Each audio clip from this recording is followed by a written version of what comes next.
Hello, welcome. A lot of people put this on to fall asleep, so I'll keep my voice calm. There are no ads because this channel isn't monetized, so if you want to support it, please subscribe. And tell me in the comments where you're watching from. The first time I realized a familiar place could become unsafe wasn't dramatic. Nothing crashed. Nobody screamed. It was just a small, quiet wrongness that stayed wrong no matter how I looked at it. I was living in a second-floor studio above a closed dental office. Cheap rent, thin walls, and that particular kind of city quiet you only get after midnight, when the traffic settles into distant hisses and the building starts making its own soft noises, like it's breathing through old pipes. My routine was boring. I'd get home around 8, microwave something, scroll until my eyes felt sandy, then fall asleep with a podcast playing low. The neighborhood was safe enough. Mostly students, a few older couples. The only thing that ever really bothered me was how the hall light outside my door flickered. It wasn't scary flicker, just tired, like it couldn't commit to staying on. The first sign was a smell. Not rot, not smoke, something cleaner than that, like hand soap, like the air after someone washes their hands and leaves the bathroom. It drifted into my apartment around 2 in the morning. I remember checking the sink because I thought I'd left water running. Nothing.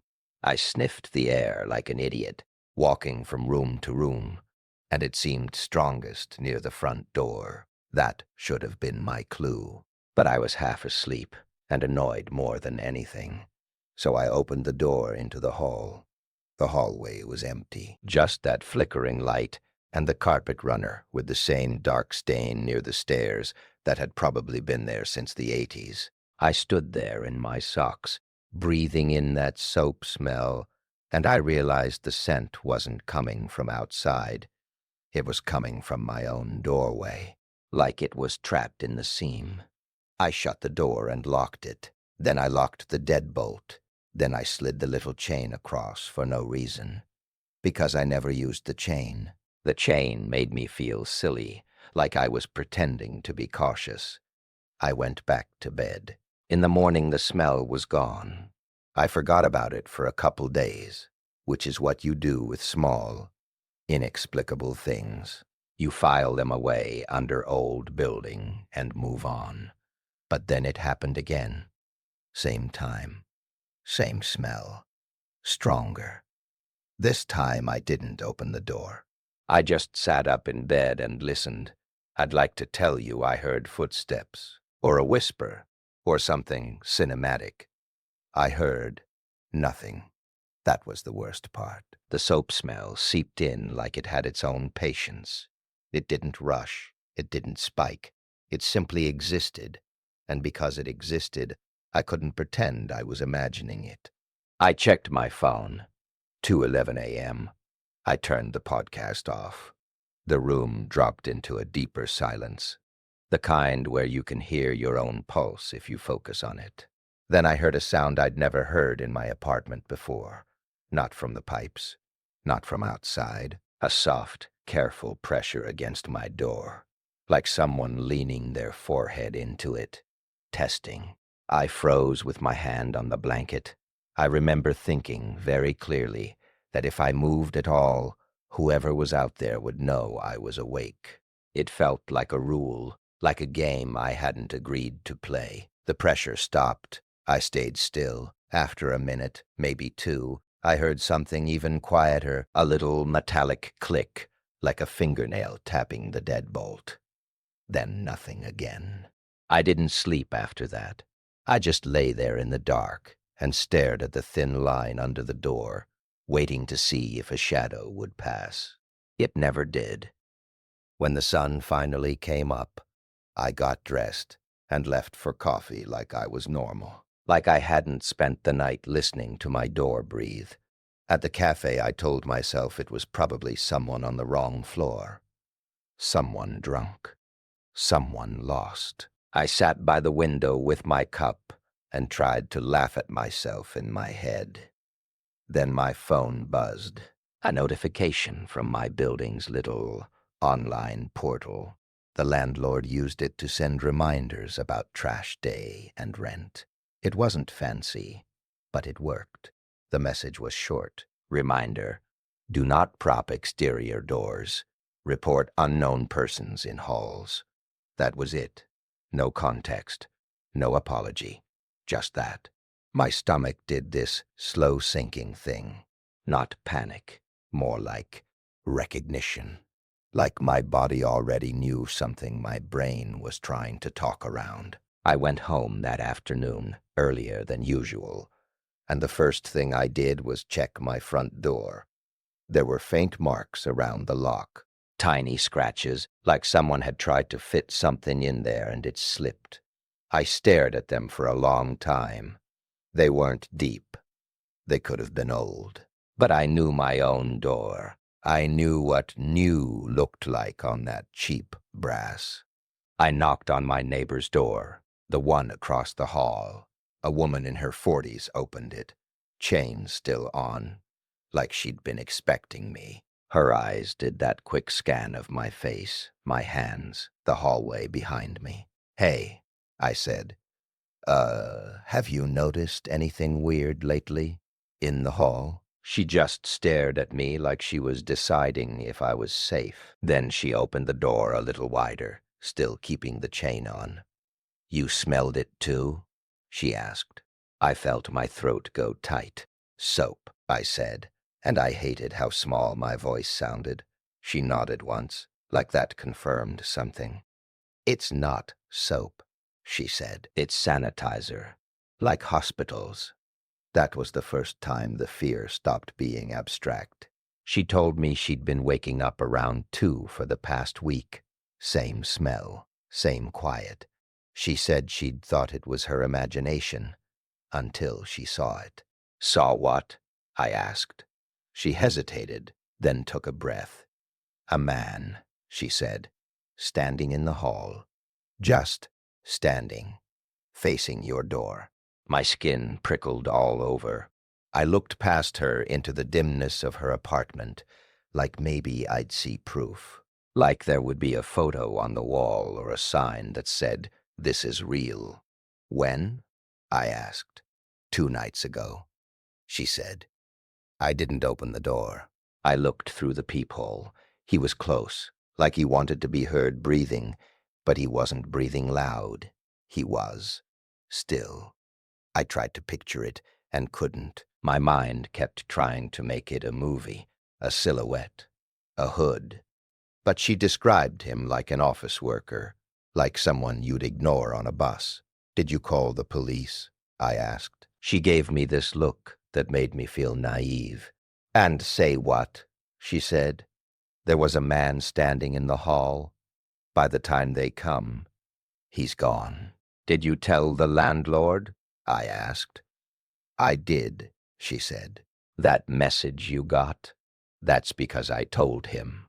I stared at the carpet runner, suddenly aware of how thin and useless it was. A strip of fabric between me and whatever was happening.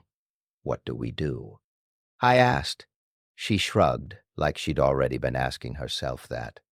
"Lock up," she said. "Don't open the door. And if you hear him, don't let him hear you."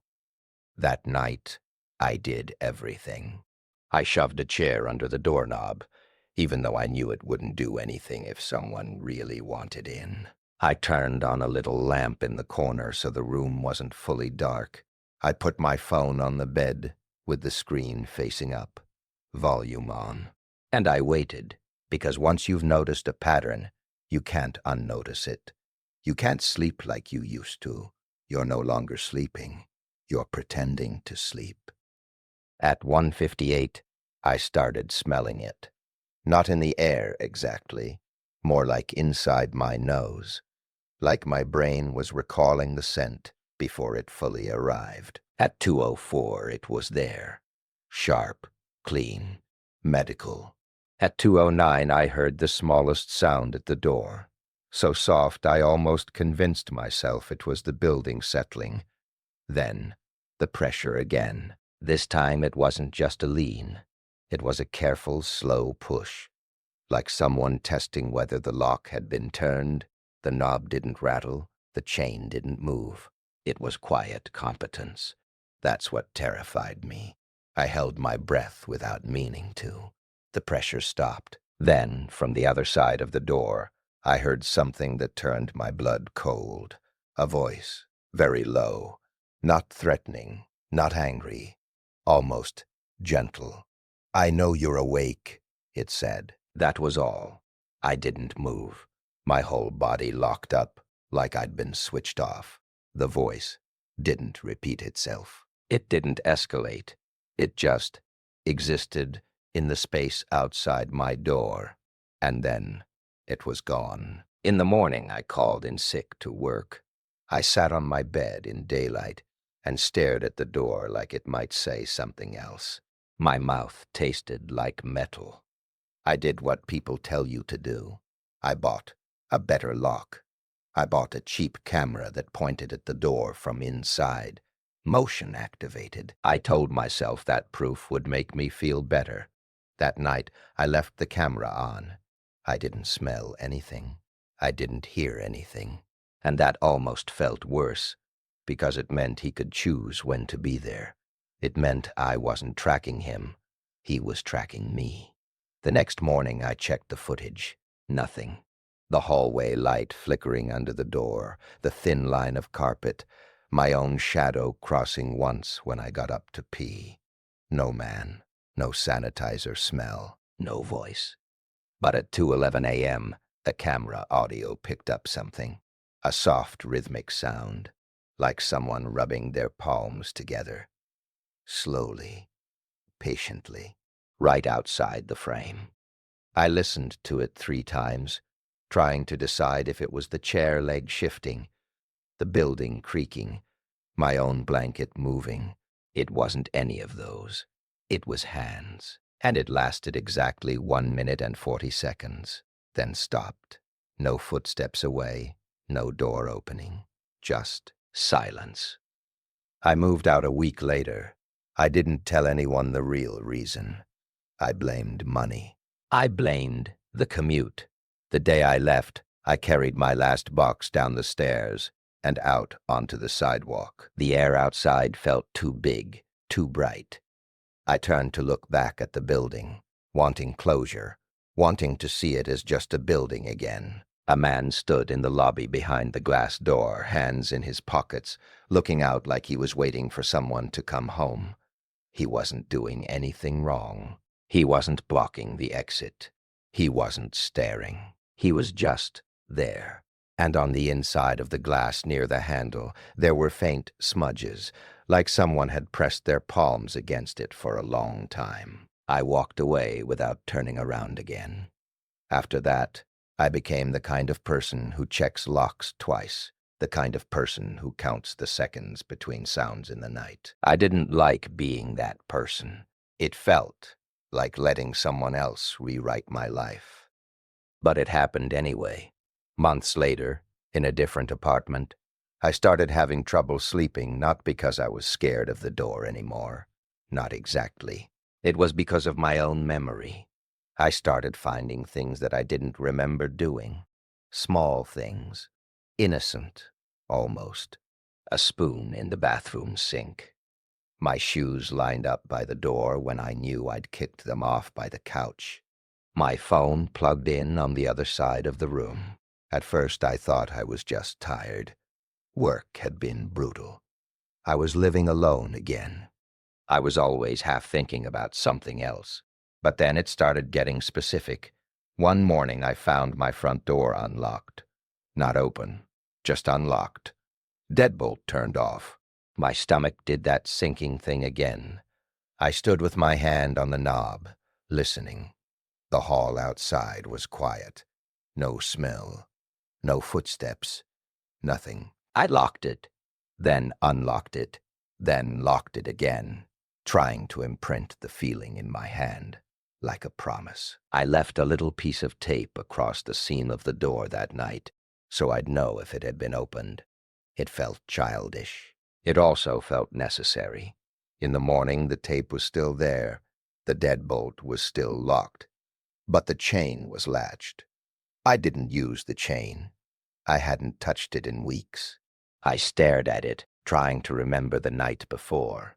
I remembered brushing my teeth. I remembered turning off the lights. I remembered lying down. I did not remember getting up to latch the chain. My heart started to pound, and I forced myself to slow down. I told myself I must have latched it without thinking. Maybe I'd been anxious. Maybe I'd been half asleep.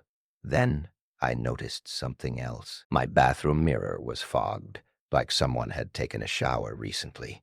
But the shower was dry. No wet towel. No damp bath mat. Just the mirror slightly clouded, as if warm breath had been held close to it. I stepped closer, and without thinking, wiped the fog with my sleeve. Underneath was a smudged message, finger-written, faint, but readable. Stay asleep. I stood there with my arms still raised, and my brain did this weird thing where it tried to be logical in the face of something that didn't deserve logic. Maybe I wrote it to myself as a joke. Maybe I was sleepwalking. Maybe. But the letters were too neat, too deliberate. Like someone had practiced. I sat on the edge of the bathtub and tried to breathe. The scariest part was not imagining an intruder. The scariest part was realizing I might not be alone inside my own body. That afternoon, I called my mom. I hadn't called her in weeks. I told her I'd been stressed and not sleeping well. I didn't mention the message. I didn't mention the chain. She said, gently, "Are you taking anything new?" I told her about the sleeping aid my doctor had recommended, a low dose, just to help me adjust to a new schedule. There was a pause on the phone. Then she said, "You have to be careful with those." "I know," I said. "It's fine. It's not like I'm doing weird stuff." Then, in a careful voice, she said, "When you were a kid, you used to sleepwalk. You don't remember?" I went cold. "No," I said. "You'd get up and wander around," she said. "Sometimes you'd talk, sometimes you'd do things, and have no memory. We put a little bell on your door for a while." My mind flashed to the chain latched in the morning, and I felt sick. That night, I didn't take the pill. I didn't want to. I didn't trust myself. I also didn't trust the idea that it was just me. So I set up my phone to record video while I slept. I aimed it at the bed and the door. I made sure the timestamp was visible. I lay down fully clothed, like that would help, like I was preparing for something. I didn't fall asleep for a long time. When I finally did, it was the heavy kind, like my mind gave up. In the morning, I woke up with my throat dry and my jaw sore, like I'd been clenching. I grabbed my phone and watched the video. For the first couple hours, nothing. Just me shifting, turning, pulling the blanket up and down. Then, at 2:13 a.m., my eyes opened, not sleepy open, wide open. I sat up slowly. I stared at the camera for a few seconds, like I could see it in the dark. Then I got out of bed and walked toward the bathroom. My posture looked off, too straight, too controlled, like I wasn't groggy at all. I disappeared out of frame.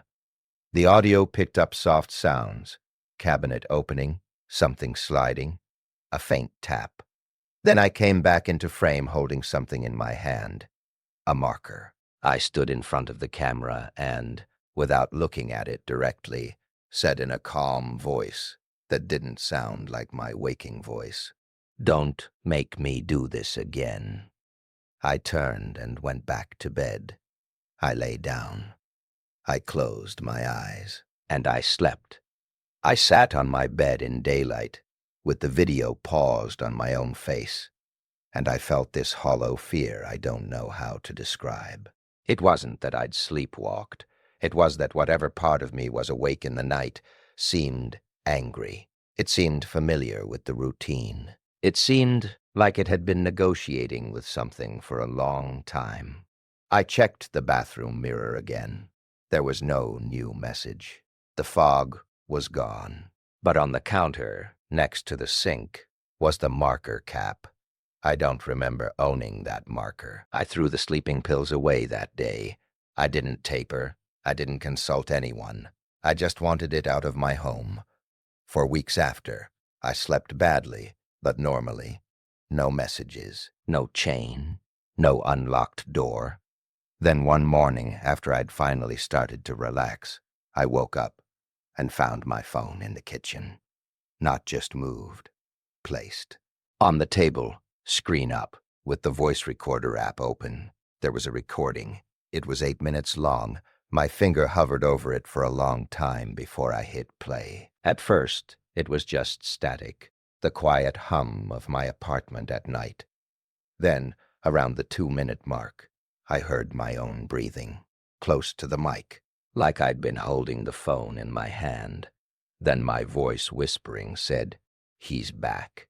I sat so still, I felt like my bones were listening. After that, there was silence, and then another sound, a soft, careful pressure against something, a faint creak, like a door being tested. Then my voice again, very low, very calm. "Not this one. Not anymore." The recording ended with a click. I didn't tell anyone about that file. I deleted it. I regretted deleting it. I hated that I'd deleted it. I hated that I'd listened. And I hated that part of me, some nocturnal version, seemed to understand something my daylight self didn't. It made me feel watched from inside my own skin. I tried to solve it the way people do now. I bought a smart lock. I put a sensor on the door that beeped if it opened. I put another camera in the living room. I started wearing a cheap sleep tracker on my wrist. Data, I thought, would make it real. Data would make it manageable. And for a while it did. Until the night the door sensor beeped at 2:11 a.m. I woke up so fast my neck hurt. The beep was sharp and bright in the dark, like an alarm in a dream. I bolted upright and stared at the door. It was closed. The lock indicator on the smart app said it was locked. I grabbed my phone with shaking hands and opened the camera feed. The living room was empty. The door was shut. But the sensor beeped again, and this time, in the camera feed, I saw the doorknob turn. Just a fraction, like someone had touched it lightly and let go. My stomach dropped. My hands went cold. I couldn't move. Nothing else happened. No entry, no voice, no footsteps, just that tiny movement. And then the smell hit me, faintly, from somewhere I couldn't place. Clean, sharp, like sanitizer. I sat there in the dark and realized I hadn't smelled that in months. And I realized something else, too. This time, the smell wasn't coming from the hallway. It was coming from inside my apartment. When I was 19, I worked the night shift at a grocery store. It was one of those places that's busy and loud during the day, but becomes a completely different building at night. Fluorescent lights, long aisles, everything too clean in an unnatural way, like it's trying to erase the fact that people were there earlier. I took the job because it paid a little more, and because I was in a rough patch. Night work felt like hiding, like I could get through a month without seeing too many people. My tasks were simple: restock shelves, face the products so labels were neat, mop near closing, help the occasional late customer who wandered in with empty eyes. The store had cameras everywhere, of course. The manager liked to remind us. There was also a security guard, but he mostly sat in the office watching sports on his phone. The first few weeks were fine, boring even. I liked the repetition. I liked that my world was just shelves and lists, and the quiet hum of refrigeration units. Then I started noticing a customer. Not at first, as a person, more as a pattern. Every night around 1:30, I'd see someone in the far aisle, health and beauty. The camera's blind spot, which we all knew about, because the guard had complained the angle was bad. At first I assumed it was a normal shopper. People have weird schedules. But it was always the same. A person in a gray hoodie, hood up, hands in pockets, standing very still, not browsing, not picking anything up, just standing. The first time I saw them up close, I was pushing a cart of boxes down the aisle, and looked up, and there they were, 10 feet away, facing the shelves. I said, automatically, "Can I help you find something?" They didn't turn. I waited. After a few seconds, they lifted their hand and touched a bottle of lotion, then put their hand back in their pocket. That was it. I felt this weird embarrassment, like I'd interrupted something private. So I moved on. It kept happening, night after night. I started paying attention. I'd see the gray hoodie in other aisles, too. Always at a distance, always still. Sometimes I'd catch them in the reflection of the freezer doors, a faint gray shape behind me. I told myself it was just a lonely person, someone who liked the store because it was warm and quiet. But then I noticed what they bought. Nothing. They never came to the register. They never left either, at least not that I saw. I'd glance up, see them, look away for a minute to stock something, then look back and they'd be gone, like they'd stepped behind a shelf and vanished. One night I mentioned it to the guard. He barely looked up from his phone. "You mean the gray hoodie?" he said. My mouth went dry. "You've seen them?" He snorted. "Yeah, they come in, they hang out, they leave. They're harmless." "How do you know they leave?" I asked. He shrugged. "They're not here when we close." That wasn't an answer. Not really. I asked the manager the next day, and he frowned like I was causing problems. "If they're not stealing and not bothering anyone, leave it," he said. So I tried. But it's hard to ignore something that feels slightly wrong. It's like your attention keeps snagging on it. The store had its own nighttime sounds, carts clinking, far-off beeps, the soft roll of the mop bucket. But when the gray hoodie was around, it felt quieter, like my brain turned down the volume to listen harder. One night, I was working in the back, breaking down cardboard. The baler made a loud, steady crunching sound, and for a moment it was the only thing in the building. It's the kind of sound that makes you feel safe, because it covers everything else. When I turned it off, the silence rushed back. And in that silence, I heard a very soft noise, a little drag against the floor, rhythmic, like someone walking without lifting their feet. I stepped out from the back room and looked down the main aisle. The lights were too bright, the shelves too tall. It looked like an empty runway. Halfway down, near the beauty aisle, the gray hoodie was standing with their back to me. I couldn't see their face. I don't know why I did it, but I started walking toward them. Maybe because I was tired of the uncertainty. Maybe because part of me believed that if I got close enough, they'd turn and be normal. As I got closer, I noticed they were holding something. A small bottle. Hand sanitizer. They were rubbing it between their palms very slowly, like they were warming their hands at a fire. The smell reached me before I got within 6 feet, sharp and clean. My throat tightened. I stopped and said, in a voice that didn't sound like mine, "Sir, can you not do that?"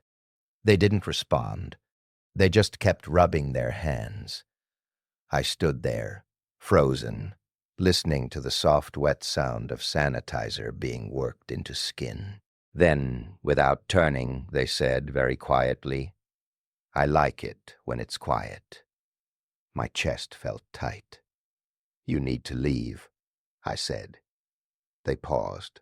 The rubbing stopped. For a second, the silence in the store felt enormous. Then they said, still not turning, "Do you live near here?" I didn't answer. My brain screamed at me not to. They took one step to the side, just enough that I could see part of their profile in the harsh aisle light. Their hood was up, but the face inside it was ordinary, not scary, not masked, just a face that looked like it could belong to anyone. Pale, calm. Their eyes, though, didn't move like normal eyes. They didn't flick. They didn't dart. They stayed on one point, like they weren't looking at me so much as through me. I backed up a step. "I'm calling security," I lied. They nodded once, like they'd expected that. Then they put the sanitizer bottle back on the shelf, exactly where it belonged, label facing out, and walked away down the aisle with that same dragging step. I watched them go, and I realized something that made my stomach flip. They weren't heading for the exit. They were heading deeper into the store, toward the back, toward me. I turned and walked fast back to the office. The guard looked up, annoyed. "What?" he said. "There's someone," I started, and my voice cracked. "The gray hoodie. They're acting weird." The guard sighed like this was a chore. He stood up, adjusted his belt, and followed me out. We walked down the main aisle together. The store looked normal again, bright, clean, empty. No gray hoodie, no sanitizer smell. The guard smirked. "See," he said, "ghosts." I didn't laugh. We checked the aisles. Nothing. The guard went back to his office, and I stood there with my hands shaking, trying to decide if I'd made it up. Then I heard the bailer in the back room click, not running, just clicked, like someone had touched the switch.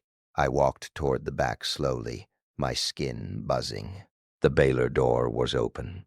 I always closed it. Inside, on the metal, there were handprints, wet, shiny, sanitizer. And sitting on the ledge, neatly placed, was the little bottle from the shelf, cap off, as if someone had left it there for me to find. I quit 2 days later, told them school was getting busy, lied through my teeth. For years after, I couldn't smell sanitizer without feeling my stomach twist. In hospitals, in offices, in restaurants, every time that sharp, clean smell hit my nose, I'd remember the sound of someone rubbing their hands together in a quiet aisle and asking me where I lived. I tried to tell myself it was just a weird customer, just a lonely person. But the way they moved through the store, appearing, disappearing, leaving no trace unless they wanted to, stuck with me. It felt less like a person shopping and more like a person practicing, like they were learning how to exist in a space without being noticed. And I kept thinking about the question they'd asked, "Do you live near here?" As if the store wasn't the real point, as if it was just where they'd first seen me clearly. A few years after that, I started driving for a delivery app on weekends. It was easy money, and I liked being in my car. It felt like a private room that moved, my own little bubble of music and control. Most deliveries were normal. Drop food at a porch, take a photo, leave. Sometimes someone would open the door and say thanks. Sometimes they wouldn't. It was fine. Then I got an order that still makes my hands sweat when I think about it. The pickup was from a small Thai place I liked. The delivery address was only 10 minutes away in a neighborhood of older houses with deep porches and big trees. The notes said, "Leave at door. Do not knock." That's normal. I drove there around 10:45 p.m. The street was quiet, lined with parked cars. Porch lights here and there. I found the house number and pulled up. The porch light was off. I could still see the front door, though, because the street light cast a pale glow across the steps. I grabbed the bag, walked up, set it down in front of the door, and took the required photo. As I stood there, I noticed the doormat. It was one of those welcome mats, faded, but the word had been scratched through, like someone had taken a key to it, over and over, until the letters were almost gone. I don't know why that detail stuck with me, but it did. It felt like a warning someone didn't want to be obvious about. I turned to leave, and I saw the neighbor. Or at least, I thought it was the neighbor. A man stood at the edge of the next driveway, half in shadow, watching me. He was far enough away that his face wasn't clear, but I could see his stance, hands in pockets, weight balanced, like he'd been waiting. "Hey," I said politely, "because you do that. Because being polite feels like armor." He didn't respond. I walked down the steps and toward my car. As I got closer, I realized he wasn't at the neighbor's driveway at all. He was in the yard of the house I'd just delivered to, standing under a tree, facing the porch, not facing me. I paused with my hand on my car door. Something felt off, not threatening exactly, just wrong, like seeing a chair in the middle of a road, like something that shouldn't be there. I glanced back at the porch. The bag was still there, untouched. The front door was still shut. The man under the tree didn't move. I got into my car and locked the doors immediately, heart thudding. I sat there for a second, watching him through the windshield. Then my phone buzzed with a new message through the app from the customer. "Did you knock?" The note had said, "Do not knock." I typed back, "No, I left it at the door as requested." A few seconds later, "Did you see him?" I didn't type. I just looked up again. The man was still there. I typed, "See who?" The reply came almost instantly. "The one under the tree." I swallowed hard. I typed, "Yes. Is that someone you know?" There was a pause. 30 seconds. A minute. Then, "Please don't leave." I stared at that line. "Please don't leave." I looked at the house again. Still dark. The man under the tree lifted his hands and rubbed them together slowly. Even from the car, I could imagine the smell. My stomach dropped. I typed, "Are you okay? Should I call someone?" The reply, "He waits until you go." My skin prickled all over. I looked at the man under the tree, and, as if he could feel my attention, he turned his head slightly toward my car. Not fully. Just enough that I knew he knew I was watching. I couldn't see his face clearly, but I could see the hood. Gray. My breath felt thin. I sat there gripping the steering wheel, trying to decide what was real and what was my brain connecting dots that didn't belong together. Another message. "He comes when it's quiet." I didn't like how my body reacted to that, like it recognized the sentence. I typed, "Do you want me to call the police?" The reply, "They told me it's not illegal to stand outside." That made me feel suddenly horribly tired. Like the world was full of little loopholes that could swallow you. I watched the porch. I watched the man. The bag sat in front of the door like a small offering. Minutes passed. Then the front door opened a crack, just enough for a slice of darkness. A woman's face appeared in the gap. I couldn't see much, just pale skin, one eye, hair pulled back. She looked straight at my car, not at the man under the tree. She raised her phone, and I saw the screen glow. Then my phone buzzed again. Can you stay until I get it? My mouth went dry. I typed, yes, take your time. She kept the door cracked, staring at my car like it was the only solid thing in the world. Then, very slowly, she extended her arm out the door, just her arm, and reached for the bag. Her hand shook. She grabbed the bag and pulled it back inside in one fast motion. The door shut. The porch light remained off. For a moment, nothing happened.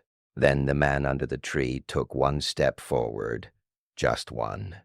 He didn't rush. He didn't run. He simply moved closer to the porch, like he'd been waiting for that exact action. I sat there, heart pounding, and I realized with a sick clarity that he wasn't there for the food. He was there for the moment the door opened. My phone buzzed again. He saw my hand. I felt tears sting my eyes, not from sadness, but from this helpless fear that had nowhere to go. I typed, "Do you want me to drive away slowly, or honk, or something?" She replied, "If you honk, he'll smile." That sentence made my stomach flip. I glanced at the man again, and in the dim light, I thought I saw his mouth move, like he was tasting the air. He rubbed his hands together again. Then, without looking back, he walked away down the side of the house, disappearing into darkness between the houses, like he'd never been there at all. I sat frozen for a full minute, watching the shadows for movement. Then my phone buzzed. "He'll be back later." I typed, "Do you have someone with you?" She replied, "No. I wanted to call the police anyway." I wanted to do something that mattered, but I also knew what she meant. Stand outside. Not illegal. No proof. I typed, "Do you want me to wait a bit longer?" She replied, "You can go now." I sat there for another minute because leaving felt like abandoning her. Then I started the car and drove away slowly, checking my mirrors like I expected to see a gray hood jogging behind me. I didn't. When I got home, the smell of sanitizer seemed to follow me into my kitchen. I kept catching it in the air and turning my head, expecting to see someone in the corner. I told myself it was on my hands from touching my steering wheel. I washed them. I washed them again. I never delivered in that neighborhood after. Sometimes, late at night, when I'm driving and a street is quiet and there's a person standing under a tree, my brain flashes back to that porch and that woman's one terrified eye in the crack of her door. And I think about how some kinds of fear aren't loud. Some kinds of fear are negotiated in text messages with a stranger in a car while someone stands in a yard doing nothing illegal. After that, I started carrying a little can of pepper spray. I never used it. Just having it felt like a thin layer between me and the world. It also changed how I saw people. Not in a paranoid way, at least not at first. More like I started noticing how easy it is to look normal.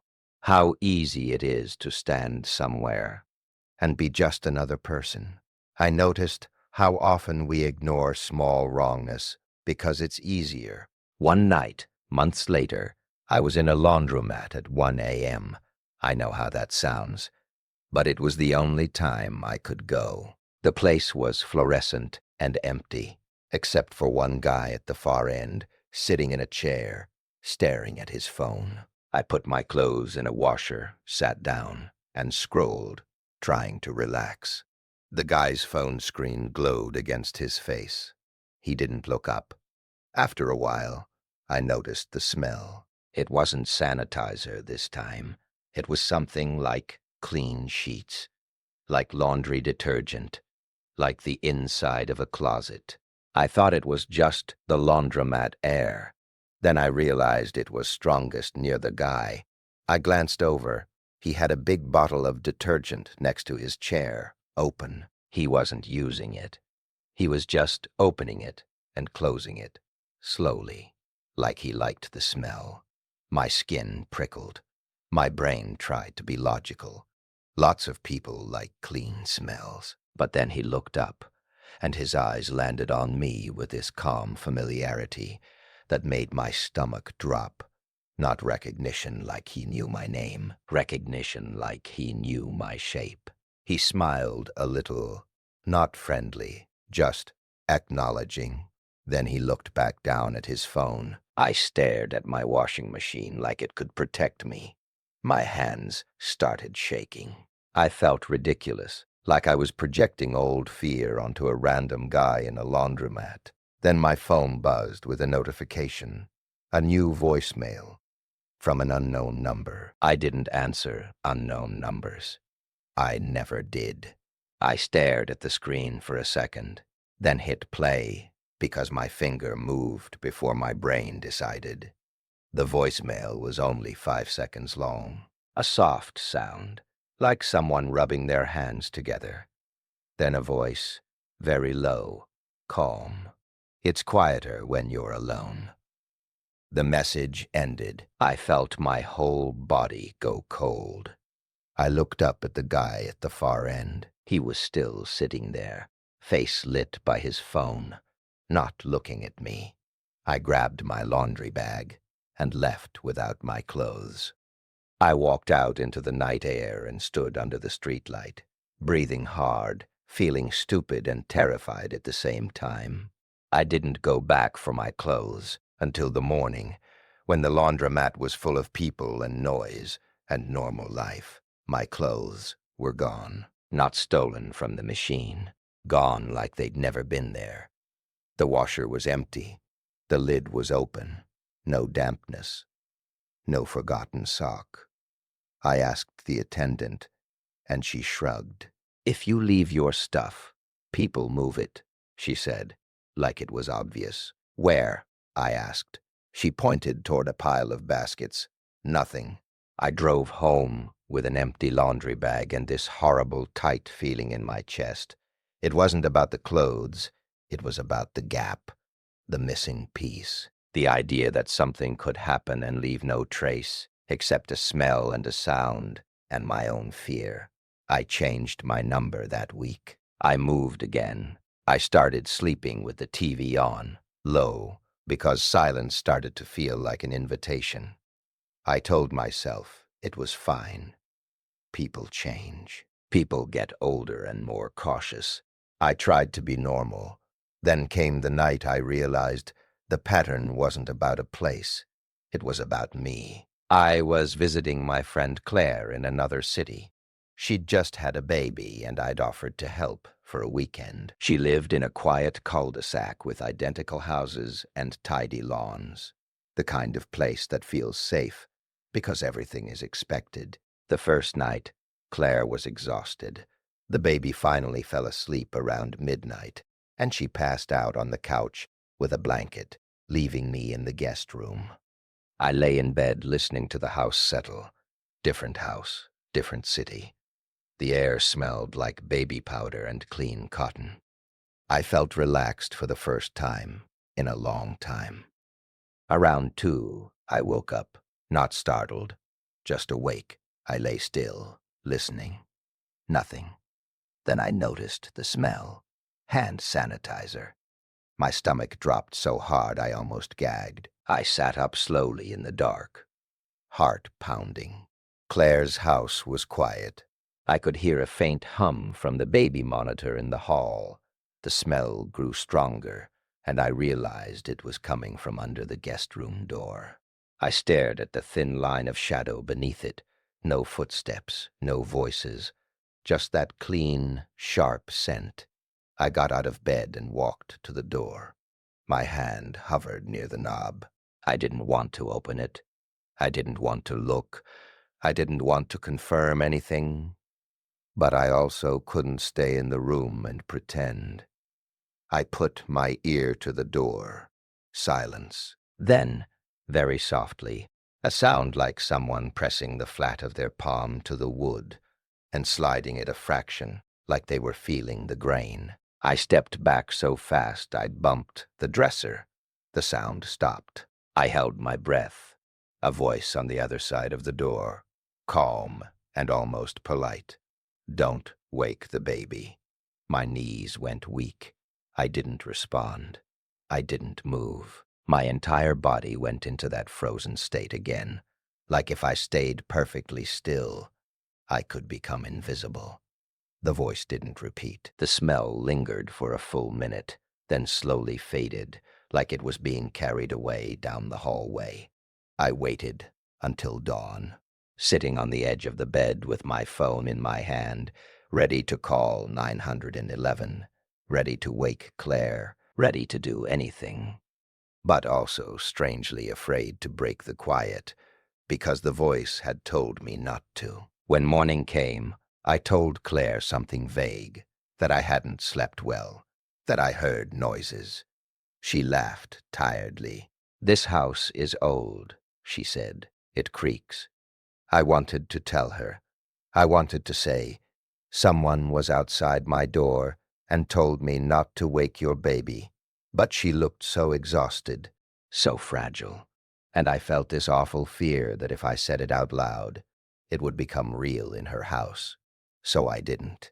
That afternoon, Claire asked me to grab diapers from her car. She tossed me her keys and went to change the baby. I walked out into the driveway.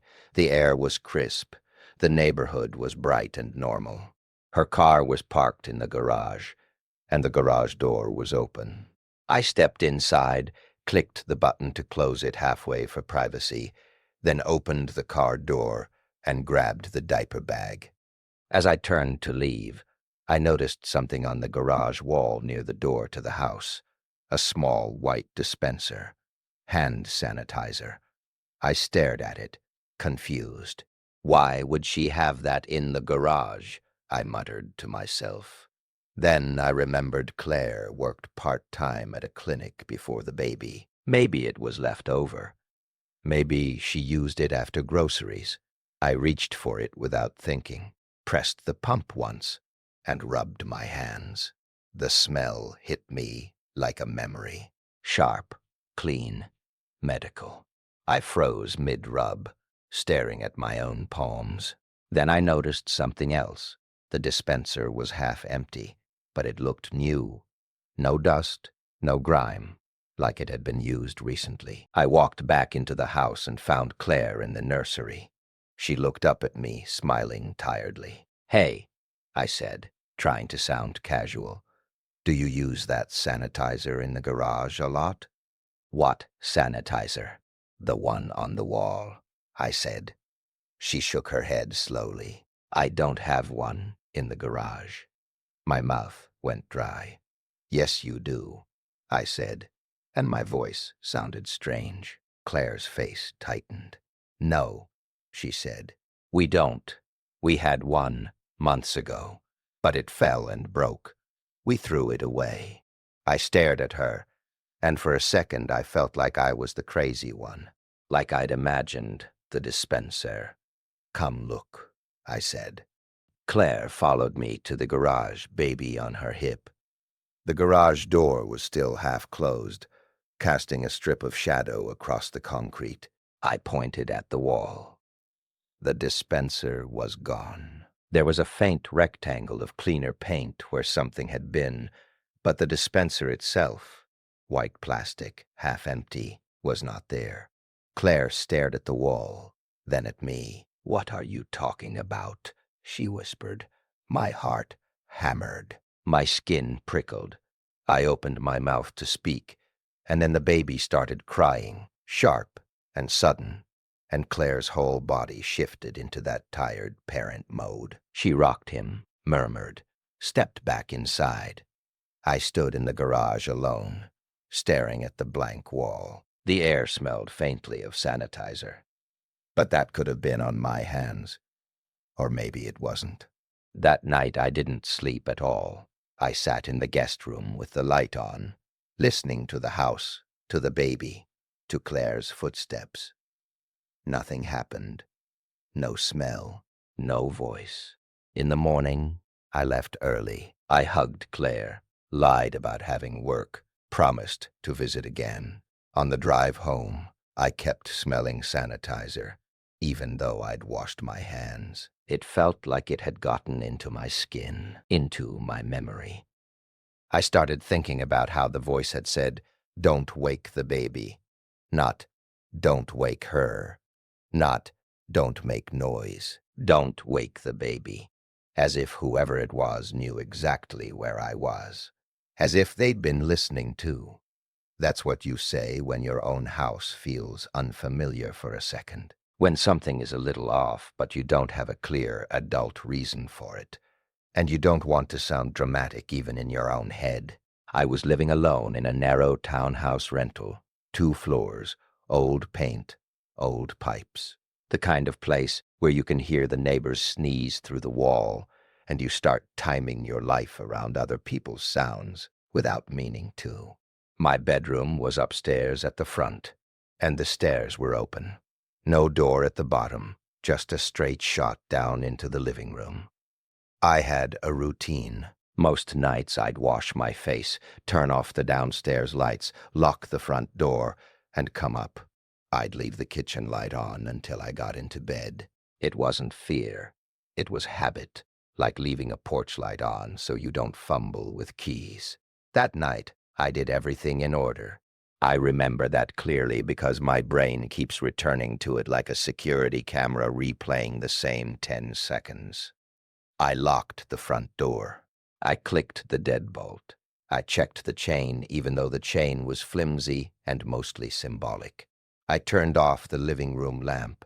I left the kitchen light on. I went upstairs. I got into bed and scrolled for a while, the bright rectangle of my phone floating in the dark. The house was quiet in the way old houses are quiet, not silent, but full of soft settling sounds. A pipe cooling, a floorboard releasing, little pops that you can't locate. At some point I rolled over, set my phone face down, and closed my eyes. I remember thinking I'd fallen asleep fast.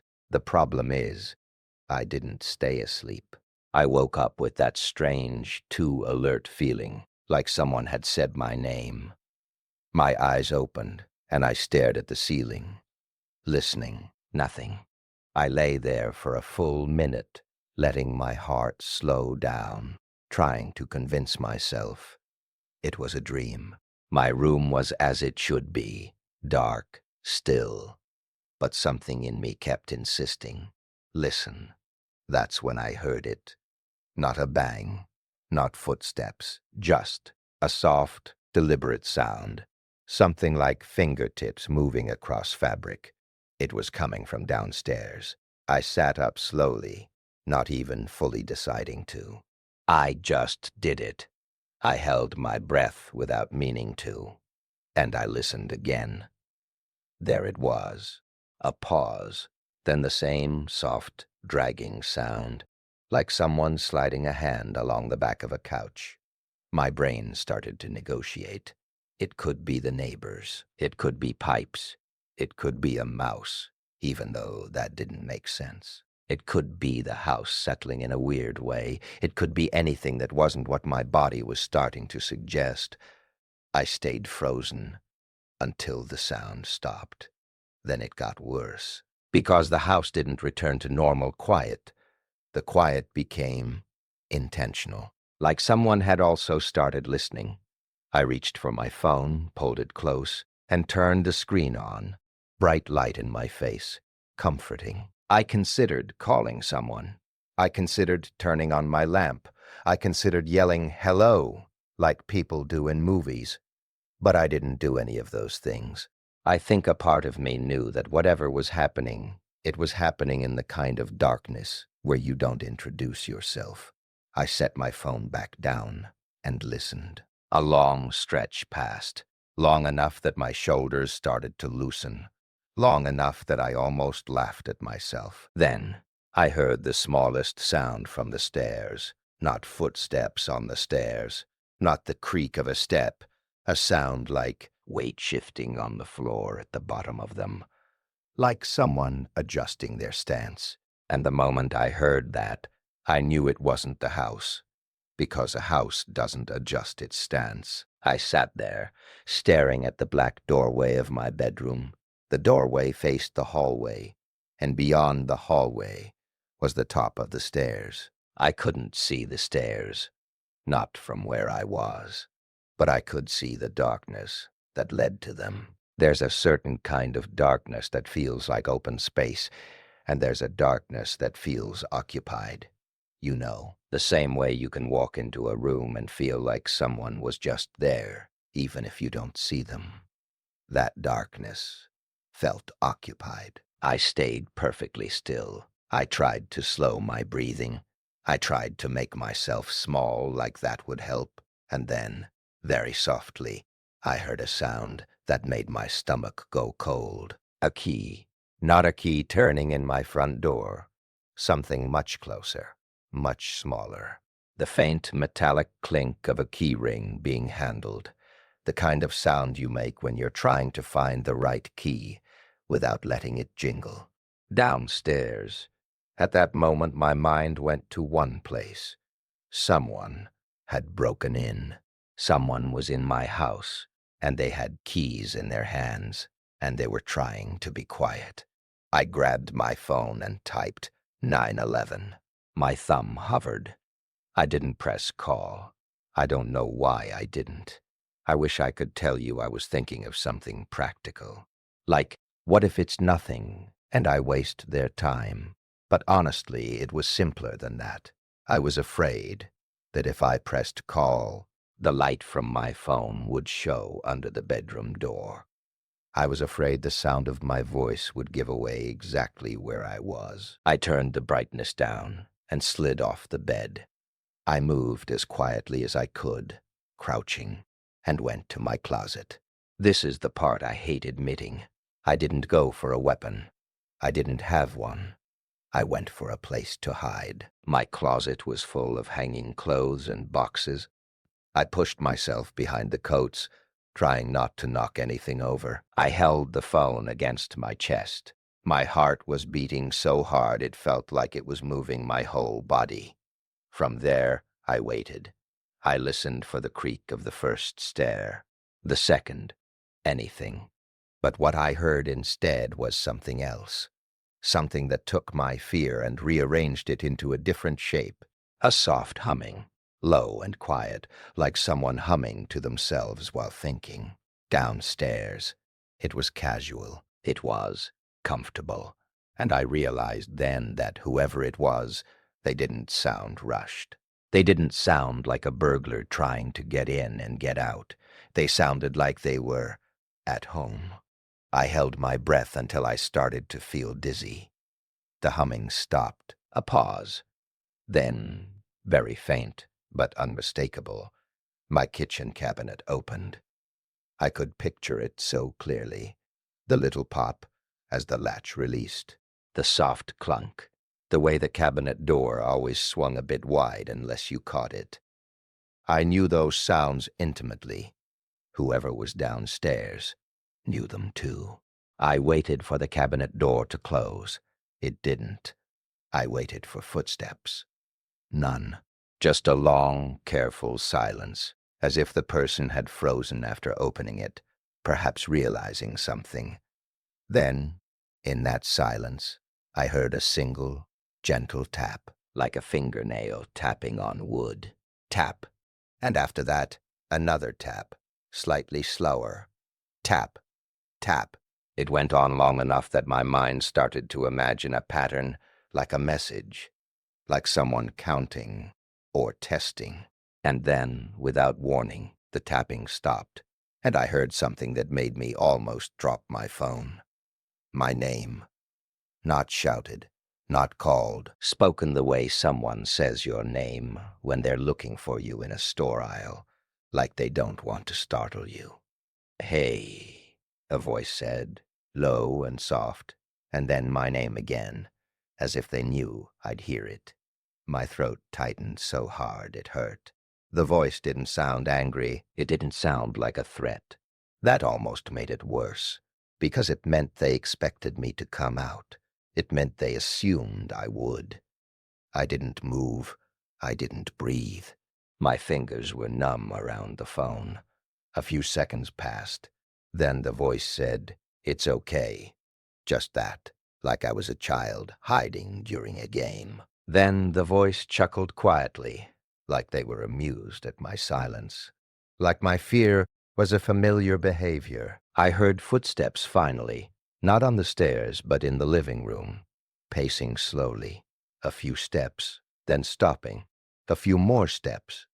Then I heard them near the bottom of the stairs. I could hear the shift of weight again, closer this time. I waited for the first creak. It didn't come. Instead, I heard the faintest sound of something sliding on the banister, as if someone had placed a hand on it. My whole body clenched. And then, very softly, I heard a breath from the stairwell, like someone leaning in, listening up toward the second floor. The voice came again, quieter now, like it was meant just for me. "I know you're awake. I don't know what I would have done if the person came upstairs.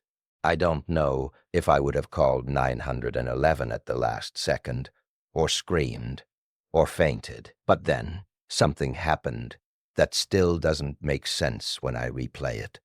The person stopped. I heard a pause, like they were thinking.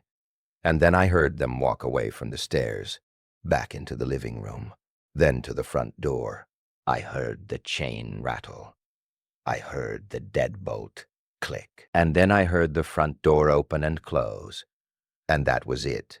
No running away, no dramatic exit, just leaving. I stayed in my closet for a long time. My muscles hurt from holding tension. I could taste metal in my mouth.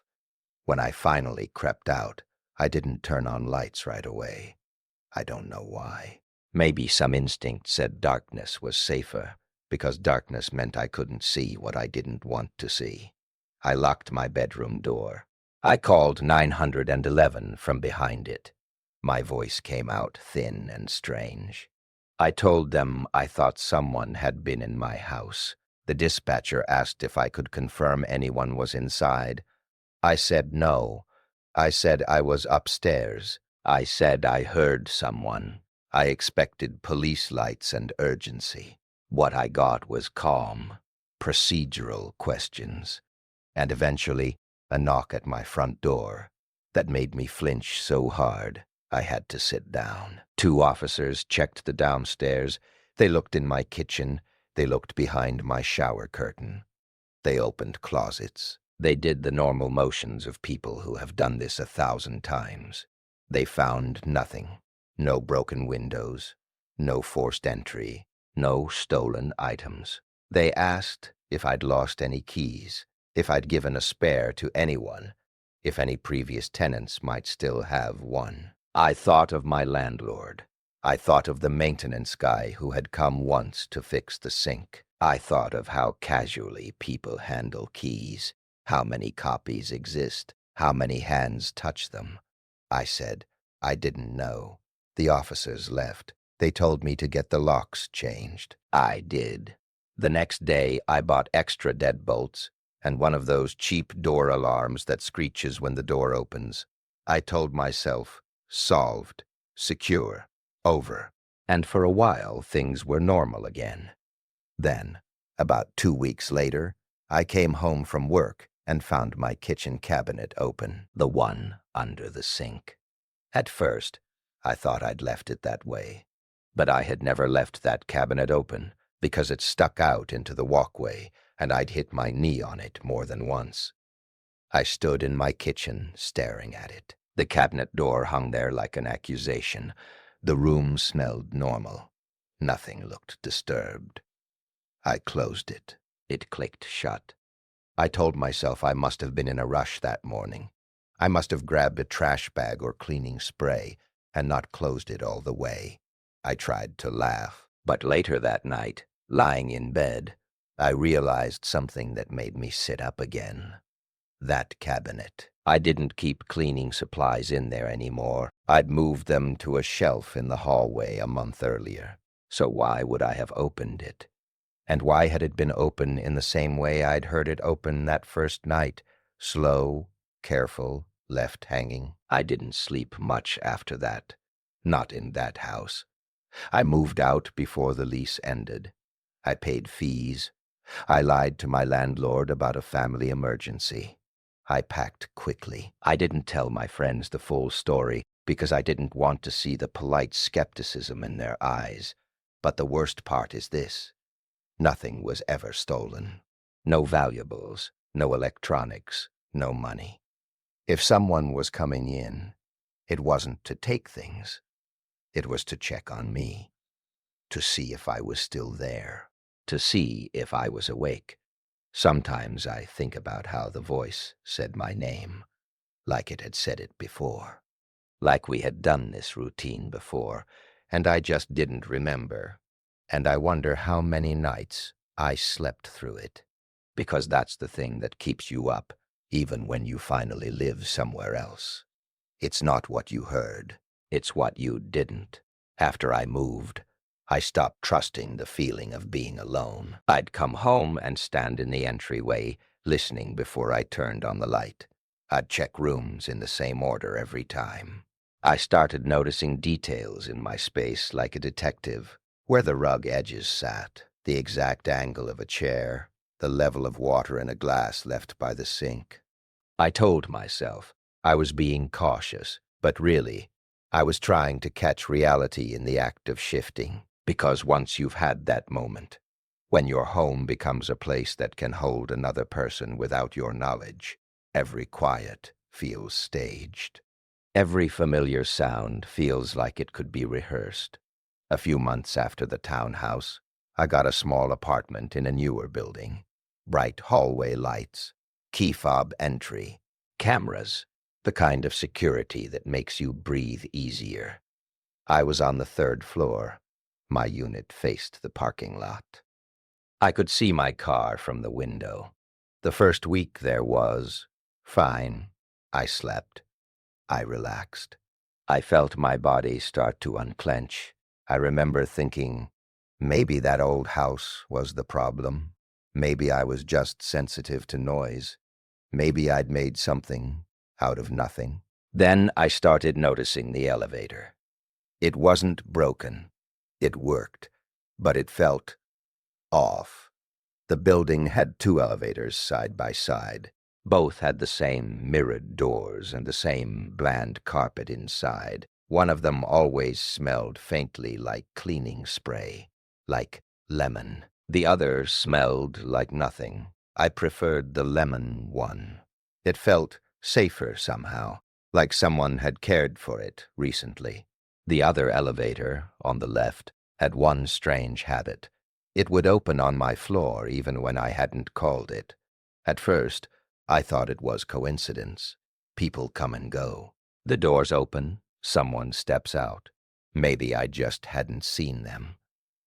But I began to notice it happening when the hallway was empty. I would be leaving my apartment, lock the door, turn around, and the elevator doors down the hall would be sliding open with that soft, mechanical sigh. And there would be no one inside, just the empty box, the lights on, the little panel glowing. It happened once, then twice, then enough times that I started timing it. I'd hear the elevator moving, the faint cable sound in the walls, the little shudder as it arrived, and then the doors would open. Empty. I told myself it was a sensor glitch, or maybe it was being called from another floor and stopping here by mistake.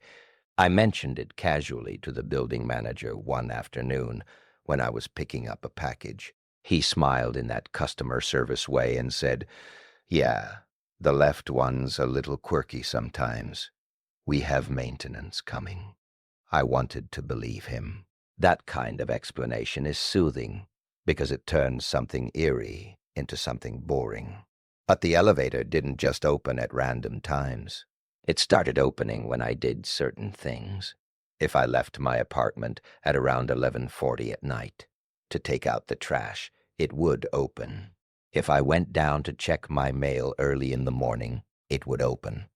If I stepped into the hallway to grab a delivery, it would open.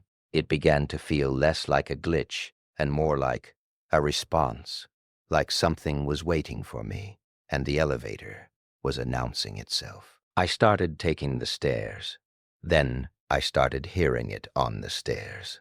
The stairwell door in my building had a heavy hydraulic closer. It made a distinctive sound when it shut, like a soft, final thump. You could hear it echo in the stairwell, the way sound travels in those concrete shafts. One night I was coming up the stairs, keys in my hand, tired and half distracted, and I heard that stairwell door close somewhere above me. It wasn't loud, but it was clear. Thump. I stopped halfway between floors. I listened. No footsteps. I climbed slowly, one hand on the railing, trying not to let my keys jingle. When I reached the next landing, the door to the hallway was closed. No one there. I kept going. Another floor up, I heard it again. Thump. This time it was below me. I froze. My mouth went dry. That feeling returned. The one from the townhouse. Like the quiet had become intentional again. I leaned over the railing and looked down. The stairwell was lit by harsh fluorescent lights. It was empty. The air smelled like concrete and dust. I waited. Nothing moved. I continued up, faster now, my heart starting to pump. When I reached my floor, the hallway door was propped open by the rubber stop. That was unusual. It was usually shut. I stepped through and looked into the hallway. It was empty. The elevator doors down the hall were open. The left elevator, empty. It felt like a joke, like the building was doing a little performance just for me. I went into my apartment and locked the door and tried to laugh, but the sound didn't come. The next day I decided to prove to myself that I was imagining patterns. I made myself use the elevator. I stood in the hallway and pressed the call button for the left one, on purpose. It arrived quickly. The doors opened, empty, as expected. I stepped inside. The interior was normal. Mirror on one wall, handrail, bland carpet, faint smell of nothing. I pressed 1. The doors closed. As they did, I caught my reflection in the mirror. My face looked pale, tired, too serious for the simple act of taking an elevator. The elevator started down. Then it stopped, not at a floor, between floors. It was so smooth at first that I thought it was slowing for the next stop, but then it just settled, and the little floor indicator above the door flashed strangely, like it didn't know what number to show. I stood there with my hand on my bag strap, waiting for it to continue. It didn't. The lights stayed on. The air felt thick. I pressed the 1-inch button again. Nothing. I pressed door open. Nothing. My breath started to come faster, controlled at first, then not. I pressed the emergency call button. It rang. No answer. That's when I heard it. A soft sound like someone exhaling right behind me. Not loud, not dramatic, just the very human sound of a breath, closer than it should be in an empty elevator. The hairs on my arms rose. I did not turn around. I stared at my reflection in the mirror. The mirror showed the back of the elevator behind me, and there was nothing there. Just my own shoulders, stiff, the blank wall, the handrail. But I could hear the breath again, low and slow, like someone was calming themselves. It sounded like the kind of breath you take when you're trying to be quiet. My stomach tightened so hard it felt like nausea. I whispered without meaning to, "Hello." My voice sounded swallowed by the small space. No response. Then, very softly, I heard a tap, not on the buttons, on the mirror. A fingernail. Tap. It came from behind me. But in the mirror, There was nothing touching it. I stood perfectly still, staring at my own face in the reflection. My eyes looked too wide. Tap, tap. Then it stopped. The elevator suddenly shuddered and resumed moving, as if nothing had happened. It descended smoothly, like a machine doing its job.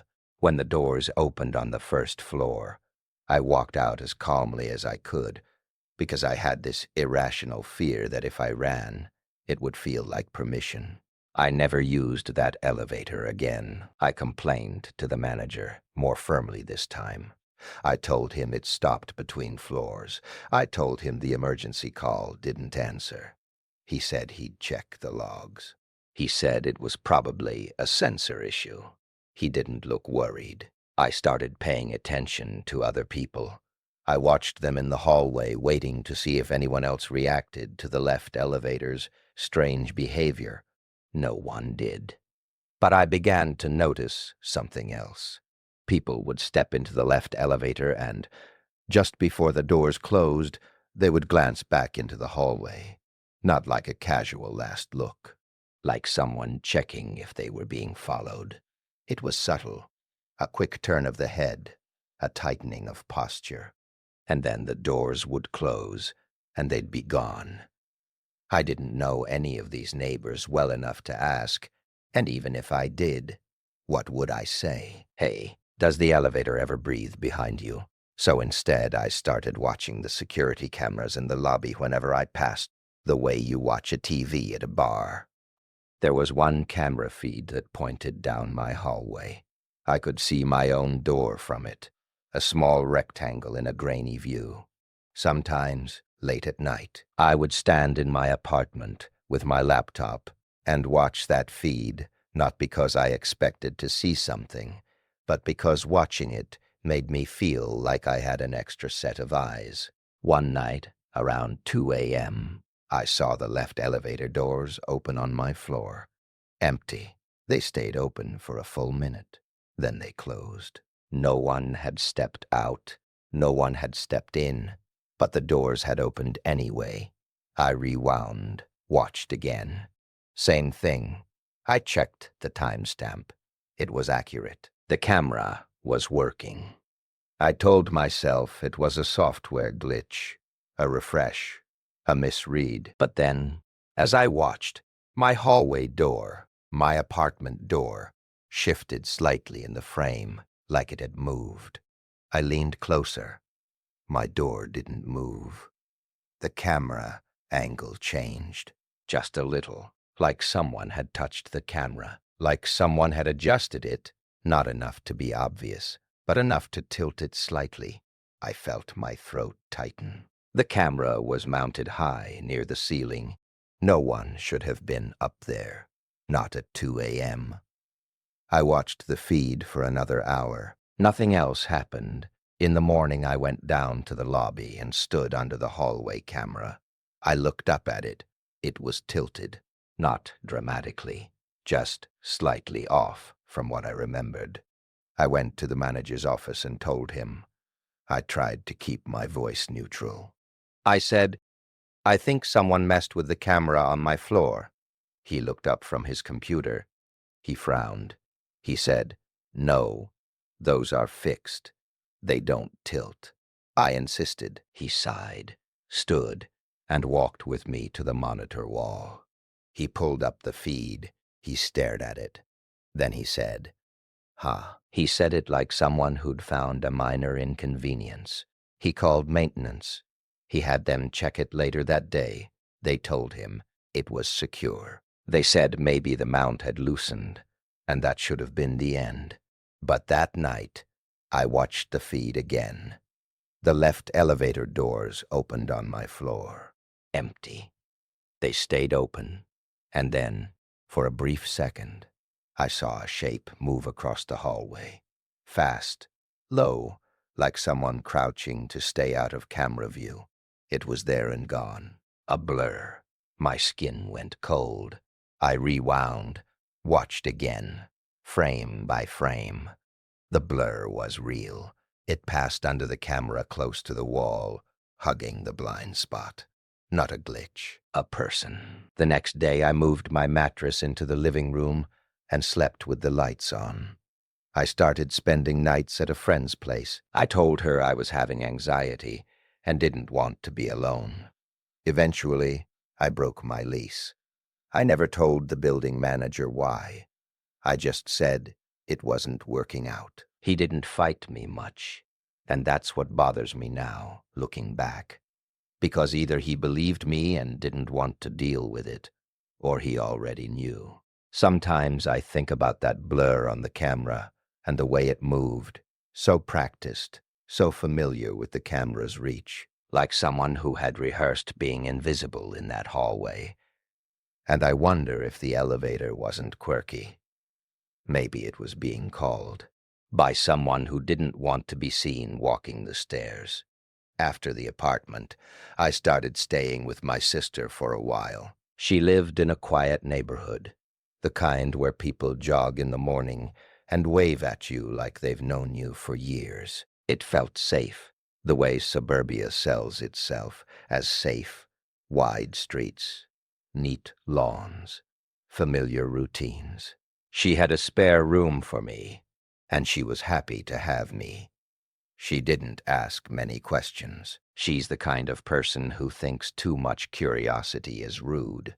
For the first week, I slept like a person coming up from underwater. Heavy, dreamless sleep, the kind of sleep where you wake up and don't immediately remember your name. Then I started noticing her dog. He was an older retriever mix named Milo, gentle and lazy, the kind of dog who sighs dramatically before lying down. Milo loved me.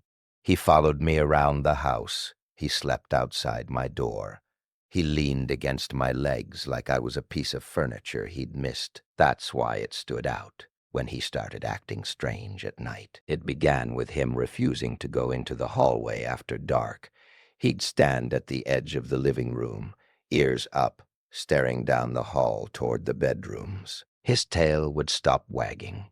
He wouldn't growl. He would just watch. If I called him, he would look at me, then look back down the hall, like he was making a choice. Sometimes he'd come to me reluctantly, eyes still flicking toward the darkness behind me. One night, I got up to use the bathroom around 3 a.m. The house was dark, except for the little nightlight in the bathroom. I opened my bedroom door, stepped into the hallway, and immediately felt that shift in the air, the same feeling I'd had in my townhouse and my apartment. Not a sound, not movement, just the sense that the hallway was holding its breath. Milo was lying outside my door as usual. He lifted his head. He didn't wag his tail. He stared past me, down the hall toward my sister's room. His ears were pricked. His body was rigid. I whispered, "Milo." He didn't look at me. That's when I heard it. A soft sound from my sister's door. Not the door opening. Not footsteps. A tiny, careful click, like the sound a lock makes when it turns halfway and stops. My sister's bedroom door had a lock. She'd installed it after a break-in years ago, more for peace of mind than anything. I stood there, frozen, listening. Another click, then silence. I turned my head slowly and looked toward her door. The hallway was too dark to see clearly, but I could make out the shape of the door at the end. It looked closed. Milo suddenly stood up, very quietly, and took one step forward, then another. He didn't bark. He didn't growl. He lowered his head, like he was stalking. My heart started beating hard. I took a step back instinctively toward my bedroom, because some part of me still believed in hiding, even though I hated myself for it. Then I heard the faintest sound of fabric brushing wood, like someone's sleeve against a door frame. At the end of the hall, Milo stopped. His body trembled, but he didn't make a sound. I whispered my sister's name, just once, softly, not wanting to startle whoever might be there. No response. I did it again, louder. Still nothing.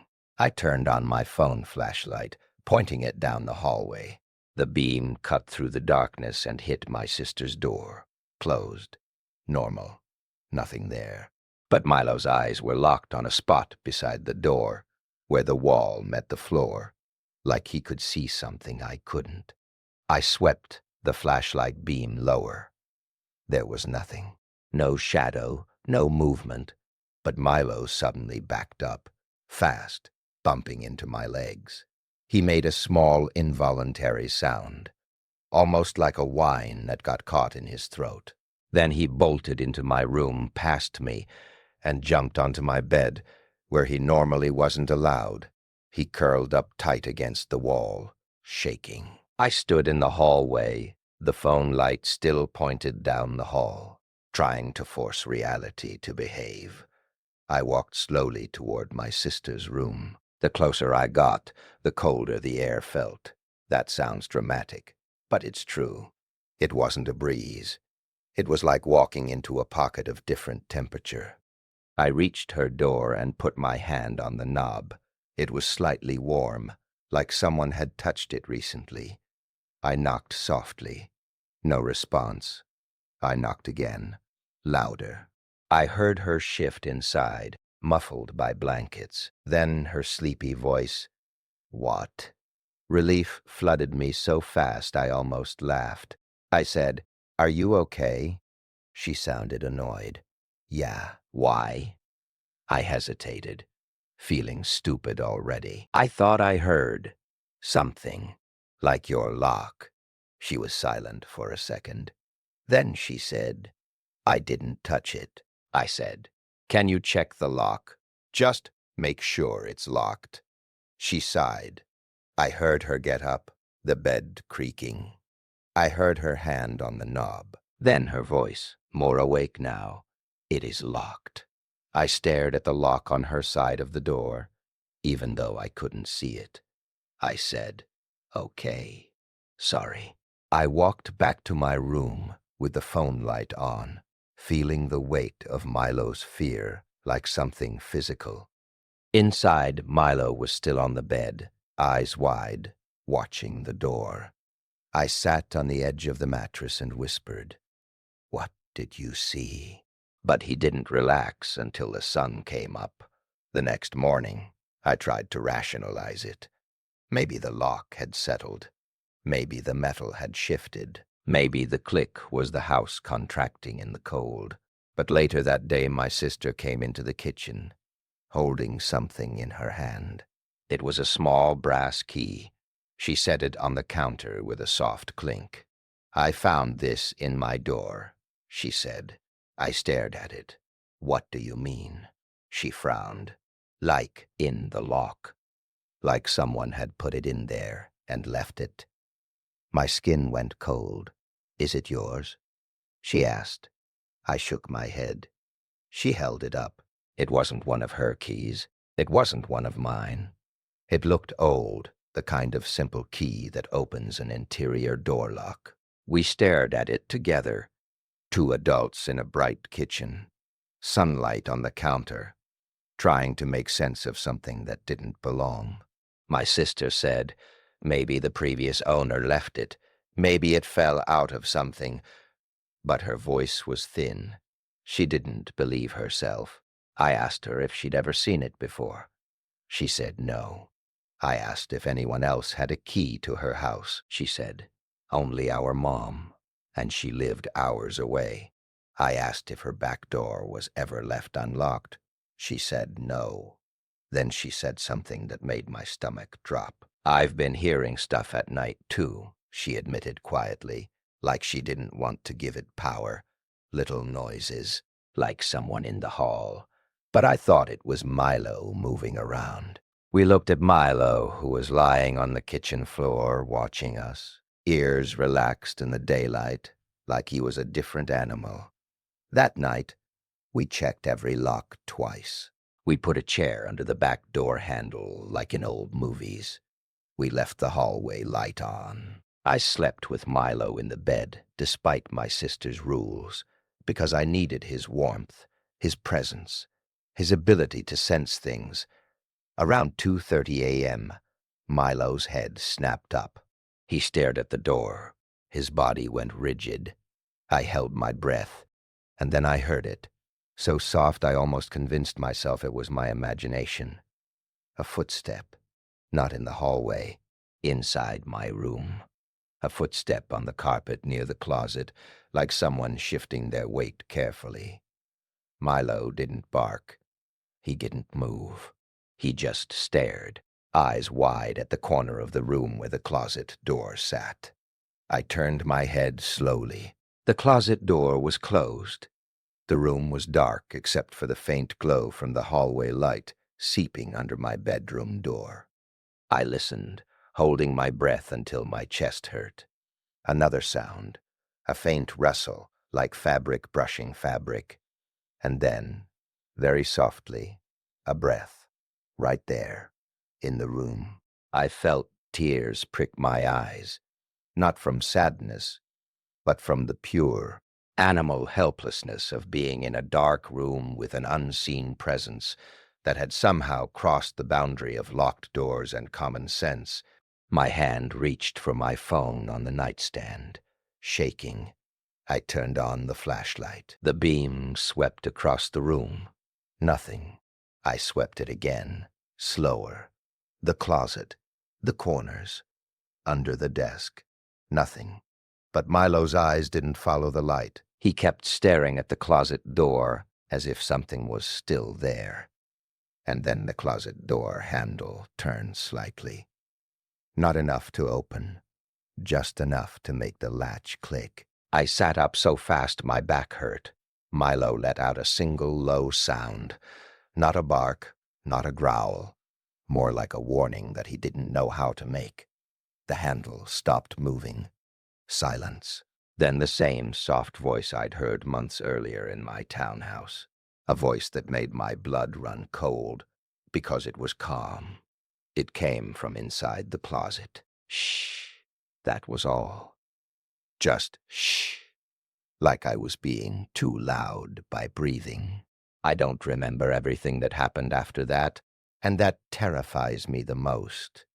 I know I grabbed Milo. I know I ran into the hallway. I know my sister's door opened and she was there, hair messy, eyes wide, asking what was wrong. But the details blur, like my brain pulled a curtain down. We called the police. They came. They checked the house. They found nothing. No forced entry, no one hiding in the closet. No footprints, no signs. But when the officer opened my closet door, something fell from the top shelf. A small set of keys on a ring.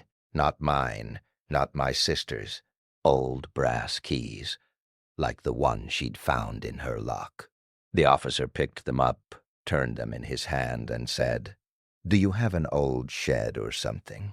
My sister stared at the keys. Then she whispered, the previous owner had a basement.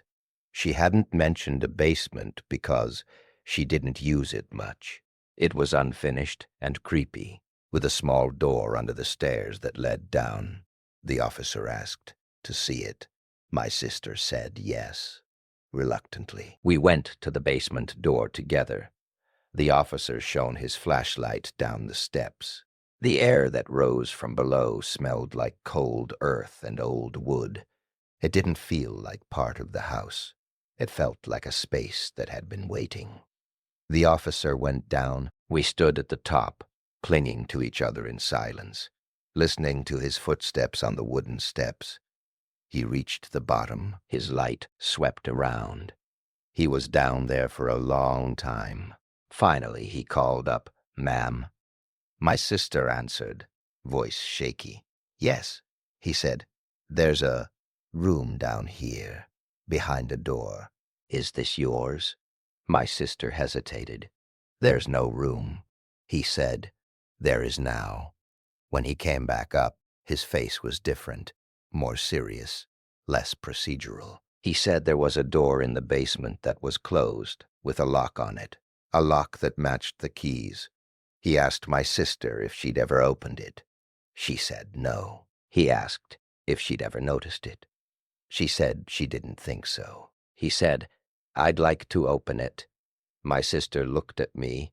I looked at Milo, who was pressed against my legs, shaking. We said yes. The officer took one of the brass keys, inserted it into the basement door lock, and turned it. It opened smoothly, as if it had been used recently. Inside was a small room, unfinished, with bare concrete walls. It wasn't a secret torture chamber or anything like that. No horror movie nonsense. It was worse, in a quieter way. It was a room someone could live in. There was a folding chair, a small table, a blanket, a stack of empty water bottles, a phone charger plugged into an extension cord. And on the table was a notebook. The officer flipped it open. His eyes scanned the pages. Then he looked up at my sister and said, very quietly, "Do you know someone named?" And he said a name neither of us recognized. But the notebook had entries, dates, times, notes about our routines. Things like, lights out 11:58, dog sleeps outside her door, new girl in spare room, wakes easily. My stomach turned. The officer asked again if we knew the name. We said no. He asked if we'd had any contractors recently. My sister said no. He asked if we'd bought the house recently. She said yes, about 2 years ago. He nodded slowly, like he was putting something together. He said, "We're going to take this notebook. We're going to check prints. We're going to do what we can." But his voice made it clear. What they could do was limited. A person could be gone by now, and all that would remain were notes and quiet impressions. We stayed at a hotel that night. My sister sold the house within 6 months. She never spoke about it again unless I brought it up, and even then, her face would go blank, like she was refusing to step back into that hallway. Milo lived a few more years, and for the rest of his life, he hated closets. If a closet door was left open, he'd stand across the room staring at it until someone closed it. Sometimes, late at night, I think about that basement room. Not because it was shocking, but because it was practical. Someone had built a quiet life in the underside of someone else's home. Someone had watched us without us knowing. And that means the boundary between my house and someone else's space is thinner than we like to believe. After my sister's house, I didn't stay in one place for long. I did short rentals, extended stays, anything that felt temporary. I told myself it was freedom. It was mobility. But really, I was avoiding the kind of deep familiarity that makes you stop checking corners. I started to develop these little rituals that felt normal while I did them. Before bed, I'd check the closet, under the bed, behind the shower curtain. I'd check windows, even if they were on the 3rd floor. I'd set a glass against the front doorknob sometimes, like a stupid alarm system. I'd line up shoes by the door in a certain way so I could tell if someone had moved them. I knew it was obsessive. I knew it was anxiety.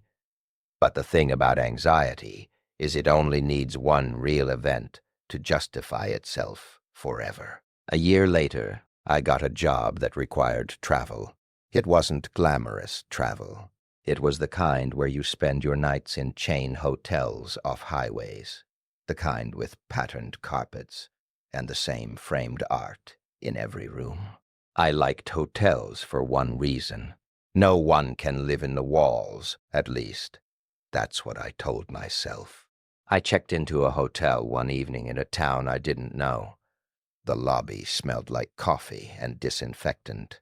The receptionist smiled too brightly, like she'd been trained to sell comfort. She handed me a key card and said, "3rd floor, room 317. I walked down the hallway, the carpet muffling my footsteps. The air smelled slightly sweet, like air freshener trying to cover something older. Room 317 was near the end of the hall, close to the emergency exit door. I unlocked it, stepped inside, and did my usual scan: closet, bathroom, under the bed. Everything looked normal. The room had that hotel quiet, distant elevator hum, a faint TV somewhere, the steady hiss of the AC unit. I ordered takeout, ate on the bed, scrolled on my phone, and eventually turned the light off. Sometime after midnight, I woke up, that familiar too alert feeling again. I stared into the dark. The AC hissed. The curtains moved slightly with its airflow. I listened. Nothing obvious. Then I noticed something small, a light. Not in the room, in the bathroom. The bathroom light was on. I knew I'd turned it off. I always did. I hated sleeping with light leaking under doors. At first, I thought maybe I'd forgotten. Maybe I'd left it on while brushing my teeth and then collapsed into bed. But I had no memory of brushing my teeth. And the bathroom door, this is important, was closed. I never closed it. In hotels, I leave bathroom doors open. It's part of my ritual. Closed doors make me uneasy, like they hide things. I sat up, staring at that thin line of light under the bathroom door. My heart started to beat faster. I told myself, maybe housekeeping. Maybe someone came in earlier and left it like this. Maybe the door swings shut on its own. But none of those explanations fit the fact that I'd already checked the bathroom earlier, and it had been dark. I got out of bed slowly. My feet sank into the carpet. The air felt cold. I walked toward the bathroom door. The light under it was steady. I reached for the handle. It was locked. The bathroom door was locked from the inside. Hotel bathroom doors don't usually lock like that. Not unless you turn the little knob. I stared at it, confused. Then, very softly, I heard a sound from inside the bathroom. A small, wet sound, like someone swallowing. I froze. I could hear my own breath, loud in my ears. I whispered, "Hello?" No response. Another sound. A faint scrape, like someone shifting their foot on tile. I backed away from the door, slowly, my mind blank, my body moving on instinct. I grabbed my phone from the nightstand and dialed the front desk. It rang. No answer. I tried again. Still nothing. My throat tightened. I looked at the room phone on the desk and grabbed it. I dialed 0. It rang. No answer. I stared at the bathroom door. The light under it flickered slightly as if someone inside had moved in front of the bulb. Then I heard a quiet exhale. And then a voice, not loud, not threatening, just tired. "Please," the voice said from inside the bathroom. "Don't." I stood there, phone in my hand, shaking. My mind was trying to interpret the voice. Male or female, old or young, familiar or not. It sounded young. It sounded close. It sounded like someone trying not to cry. I said, "Who are you?" Then the voice again, softer. "Just don't." My stomach turned. Fear mixed with something else. Confusion, pity, anger. I said, "I'm calling someone." The voice didn't respond. I looked around the room, searching for something, anything that made sense. The window was locked. The main door was locked. The chain was on. I could see it. So how was someone in the bathroom? And why was the bathroom locked from the inside? I stepped toward the bathroom door again. My hand hovered near the handle, and then, from inside, I heard a very small sound that made my skin crawl. A click, the kind of click a phone camera makes when it takes a picture.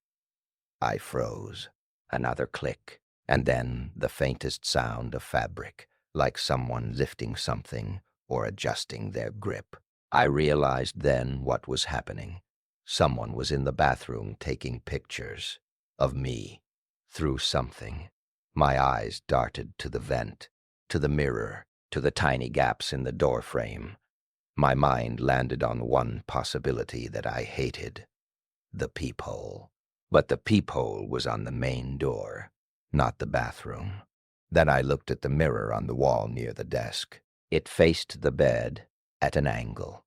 And I remembered something I'd read once, some story online about hotel mirrors, two-way mirrors. It's one of those internet fears people laugh at, like poisoned candy on Halloween. It feels like a myth. But standing there, hearing camera clicks from inside a locked bathroom, it didn't feel like a myth. I walked slowly to the mirror. My hand shook as I touched it. I pressed my fingertip to the glass. I'd heard about the fingernail test, the idea that if there's a gap between your finger and its reflection, it's a normal mirror. If there's no gap, it might be two-way. I pressed my finger. There was no gap. My mouth went dry. I stepped back, staring at my reflection.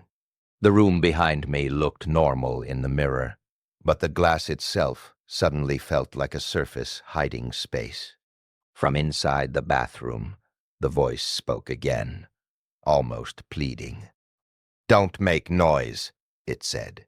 "Just go back to sleep." My vision blurred with sudden panic. My hands shook so badly I almost dropped my phone. I didn't know what to do. I didn't want to confront them. I didn't want to open the bathroom door. I didn't even know if I could. So I did the only thing my body seemed capable of doing. I grabbed my bag and my keys, and I left the room. I didn't take time to put on shoes properly. I didn't turn on lights. I didn't lock the door behind me. I just walked out into the hallway like a sleepwalker. The carpet felt soft under my feet. The hallway lights were too bright. I walked to the elevator and pressed the button. The doors opened. Empty. I stepped in and went down to the lobby. The lobby was empty too. No receptionist, no security guard, just the hum of vending machines and the smell of stale coffee. I called out, "Hello?" No response. I walked behind the desk. There was a bell. I rang it. Nothing. Then I noticed a door behind the desk, slightly ajar, with light spilling out. I pushed it open. Inside was a small office, a chair, a computer, and on the chair was a hoodie, as if someone had stood up and left it in a hurry. The computer screen was on. It showed a camera feed, not the lobby cameras, a feed of room 317's hallway. My hallway. I leaned closer, breath shaking. The feed showed my door, and then, as I watched, my door opened. Someone stepped out. They were wearing dark clothes. Their head was down. Their movements were calm, casual. They closed the door behind them quietly, like they cared about not making a sound. Then they looked up, and for a moment they stared directly at the camera. It felt like they were staring at me, even though I was standing in an office downstairs. They smiled. It wasn't a big smile. It was a small, tired smile, like someone amused by how things were going. Then they walked down the hall toward the emergency exit. I backed away from the computer, heart pounding so hard it hurt. I grabbed the lobby phone and dialed 911. This time, I did press call. The police came. The hotel staff suddenly reappeared as if summoned by flashing lights and authority. The receptionist came out of the back room looking confused, eyes puffy like she'd been sleeping. She insisted she'd been on break. The receptionist said it was for staff only. The police looked anyway. The camera feed was gone. The computer was on a login screen. They asked for logs, for keycard records. The manager, who arrived later, said the system had glitched, said the keycard record showed only my entry. The police asked if anyone else had access to MasterCards. The manager said only staff. The police asked where the night staff was. The receptionist said she was the only one. And then I watched the police do that thing they do when a situation becomes complicated and slippery. They take notes. They ask questions. They look serious. But their eyes have that look of someone filing it away as unluckily to solve. I demanded a different room. I demanded a refund. I left. In my car. Shaking. I checked my phone. I had one new message. From an unknown number. It said, "You were safe if you stayed quiet." No punctuation. No signature. Just that. I stared at it until my eyes hurt. I showed it to the police later. They shrugged. They said it could be anyone. But I knew it wasn't anyone. It was the voice from the bathroom. It was someone who'd been close enough to breathe in the same air as me without me seeing them. And what I can't stop thinking about is the way they told me to go back to sleep. Not like a threat, like instructions. Like they'd done it before. Like they knew I could be managed. After that hotel, I stopped trusting places that were supposed to be neutral. Hotels, apartment buildings, any place where the responsibility for your safety is shared by strangers. I started thinking about systems, about access, about who holds keys, who holds codes, who knows routines. And I started noticing how many people live on the edges of other people's lives. Maintenance workers, cleaners, delivery drivers, neighbors, people who can observe without being observed. It changed the way I moved through the world. I'd catch myself glancing at reflections in windows at night, checking for someone behind me. I'd listen too hard in stairwells.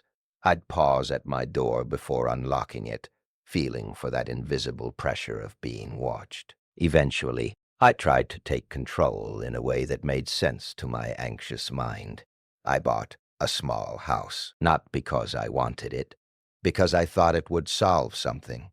A house means no shared hallways, no elevators, no unknown neighbors on the other side of thin walls. A house means you control the locks, you control the cameras, you control the space. That's what I told myself. It was a modest place, one story, with a little fenced backyard. It had been owned by an older couple who'd moved to assisted living. The realtor was cheerful, eager, the kind of person who describes every room as cozy. I installed cameras before I even moved in. I changed the locks the same day I got the keys. I put motion lights outside. I bought a doorbell camera. I felt like I was building a fortress out of consumer electronics. For the first month, I slept better than I had in years. Then, I started noticing the trash. Every Tuesday morning, I'd roll my bin to the curb. I'd go to work. When I came back, it would be empty and pushed back toward the house. Normal. But sometimes, the lid would be slightly ajar, like someone had opened it. At first, I thought it was the garbage truck. Maybe the lid didn't close properly when they dumped it, but then I found something inside the bin one afternoon that made my stomach drop. A cigarette butt. I don't smoke. I don't allow smoking in my house. I stared at it for a long time, feeling ridiculous for being afraid of something so small. Then I checked my cameras. The camera that covered the driveway showed the garbage truck coming. It showed the truck leaving. It showed no one else approaching the bin. But there were gaps, small gaps, moments when the camera feed went pixelated, like a connection hiccup, moments where the timestamp jumped forward by a few seconds. I called the camera company. They said it was Wi-Fi interference. I upgraded my router. It didn't stop. Then, one night around 1 a.m., my motion light in the backyard came on. I saw the glow through my bedroom curtains. I sat up and stared. The light stayed on for about a minute. then turned off. I checked the backyard camera feed. It showed nothing. Just the empty yard, the fence, the swaying branches of a neighbor's tree. I replayed it. No movement, no animal, no person. Then why did the light come on? I told myself. Wind, sensor glitch, raccoon too small for the camera's detection. But then it happened again the next night, and the night after that. Always around the same time. Always about a minute. Always no movement on camera. It started to feel like someone was testing me, like someone was seeing if I would come outside. I refused. I stayed in bed, lights off, watching the live feed on my phone, feeling my own breath turn shallow. Then, one night, I heard something at my back door. Not a knock, a gentle scrape, like a fingernail on glass. My back door had a window at the top, frosted glass. You couldn't see through it, only shadows. I stayed still, eyes on the dark. The scrape came again, slow, deliberate. Then it stopped. Silence, and then my doorbell camera chimed. Someone had rung it. At 1:12 a.m., I stared at my phone, frozen. I opened the app. The live feed showed my front porch. Empty. No one standing there. The porch light was on, illuminating the welcome mat, the potted plant I'd bought to make the place feel friendly. No one. But the doorbell had rung. I checked the recorded clip. It showed a hand, just a hand entering the frame from below, reaching up, pressing the button. The hand was gloved. The wrist was covered by a dark sleeve. The hand moved carefully, like it knew exactly where the camera's view began and ended. It pressed the button. Then it withdrew. The clip ended. No face, no body, just the hand. My heart pounded so hard it felt like my ribs hurt. I called the police. They came. They walked around the property with flashlights. They found nothing. They told me to keep my doors locked. They told me to consider getting a dog. They said it could be kids. I stared at them and didn't even know how to respond, because kids don't ring doorbells at 1 a.m. and hide their bodies from cameras like they're trained. The officer asked if I had any enemies. I almost laughed. I told him no. I told him I was boring. I told him I'd been moving around a lot. He nodded like he was pretending to accept that. Then he asked if I'd had any strange experiences before. I hesitated. I didn't want to sound crazy, but my mouth started moving anyway, like a confession that needed air. I told him about the townhouse, the voice, the keys. I told him about the apartment elevator, the camera tilt. I told him about the basement room in my sister's house. I told him about the hotel bathroom. As I spoke, I watched his face change in small ways. Not disbelief, not shock, something else. Recognition. When I finished, he exhaled slowly and said, "Okay." Just that. Then he said, "Has anyone ever contacted you, like directly?" Messages. I showed him the unknown text from the hotel. He stared at it. Then he asked if I still had that phone number saved. I did. He wrote it down. He said they'd look into it. Before he left, he paused at my doorway. He looked at me with a strange seriousness and said, "Don't go outside at night, even if you hear something. Even if you think you need to check. Don't." His tone wasn't comforting. It was firm, like advice from someone who'd seen consequences. After he left, I locked the door and sat on my couch in the dark, not turning on any lights. I watched my camera feeds. Hours passed. Around 3 a.m., my backyard motion light came on again. I watched the backyard feed. This time, I saw something. Not a person moving through the yard. a shadow, a shape pressed against the outside of my back door, very close to the frosted glass. Close enough that the sensor would pick it up, but the camera wouldn't see beyond the door frame. It stayed there for maybe 20 seconds. Then it slid away, slow, like it didn't want to make sound. My breath caught. I watched, frozen. The shadow returned, and this time a shape appeared on the frosted glass, a hand, not pressing, not pounding, just resting against it, fingers spread, as if feeling the texture. It stayed there. Then, slowly, one finger moved. It traced something on the glass, a line, then another, as if drawing. I couldn't see what it was. The frost blurred it. But I could see the intention, the careful movement. The hand withdrew. The shadow lingered. Then it moved away. The motion light turned off. I stayed on the couch until morning, fully dressed, shoes on, like I might need to run.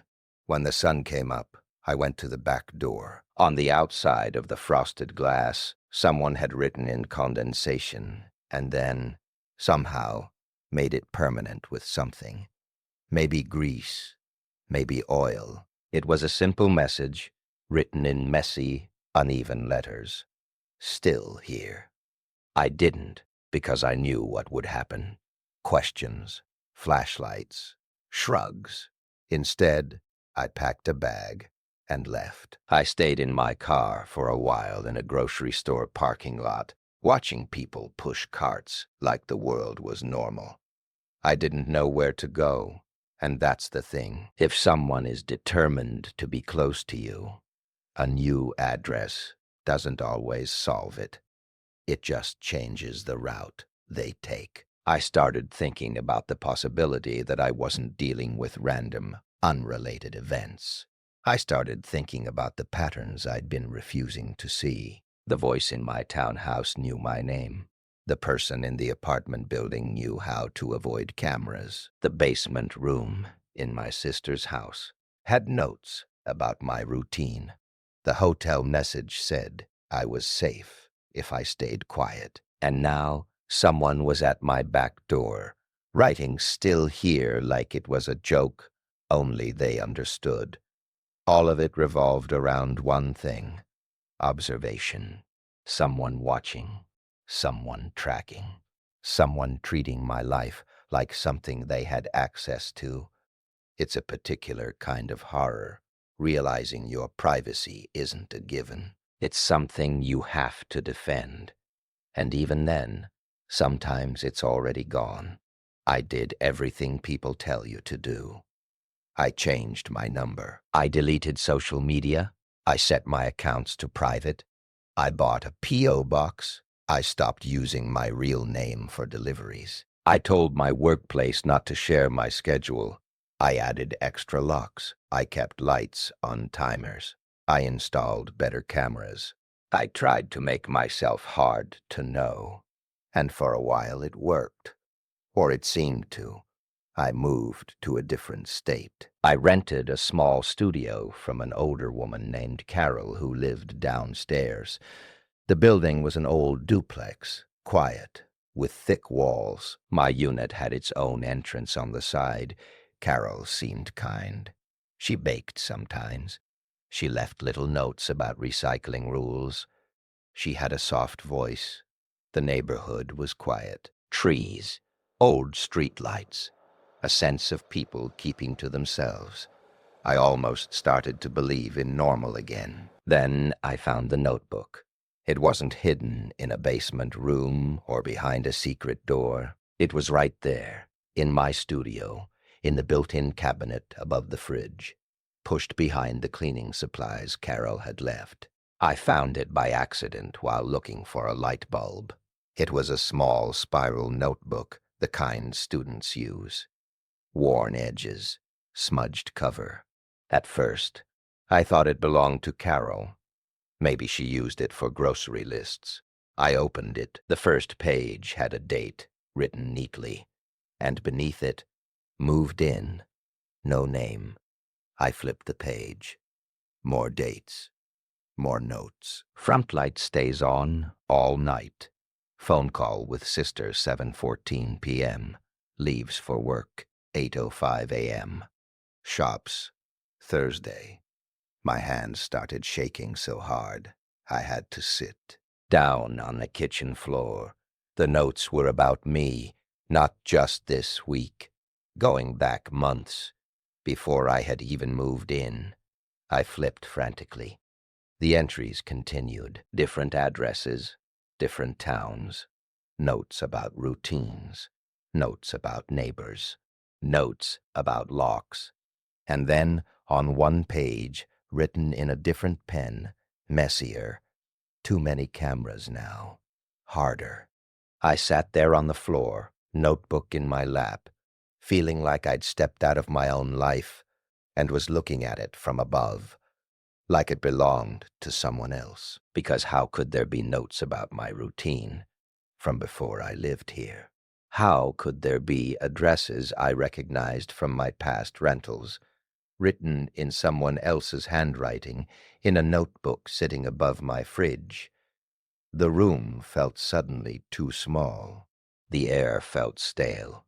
I looked around my studio as if I might see the observer hiding in plain sight. I heard Carol downstairs, moving around her kitchen, a cabinet closing, a faucet running. Normal sounds, comforting sounds, until they weren't. Because now those sounds sounded like someone living their life while keeping mine catalogued. I didn't confront her right away. I don't know why. Maybe because confronting someone like that feels dangerous. Maybe because I wanted more certainty.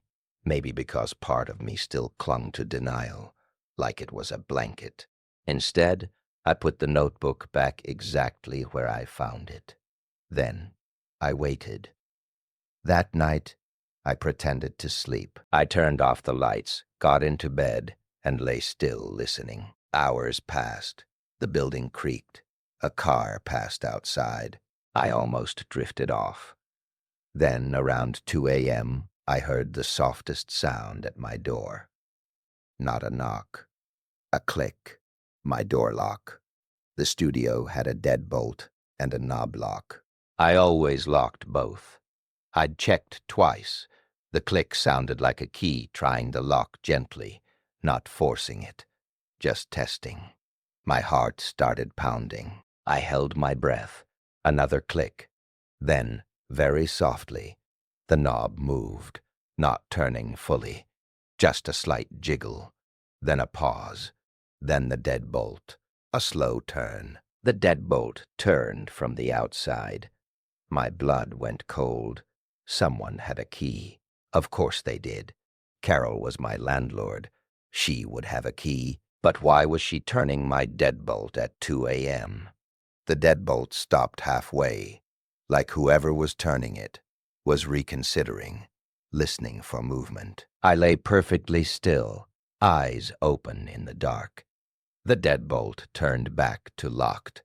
Then the knob moved again. Then stillness. I could hear breathing on the other side of the door. Soft, controlled. Someone standing close enough that their breath brushed the gap. Then, in a whisper, so quiet it was almost in my head, a voice said my name. Not Carol's voice, not the soft older woman voice. This voice was younger, familiar in a way that made my skin crawl. The same calm voice from my townhouse closet. The same voice from the hotel bathroom. The voice said my name like it was an intimate thing. Then it whispered, "You keep moving." A pause. Then, "I keep finding you." My throat tightened so hard I couldn't swallow. I stayed still. I didn't make a sound. The voice chuckled softly, like it was amused.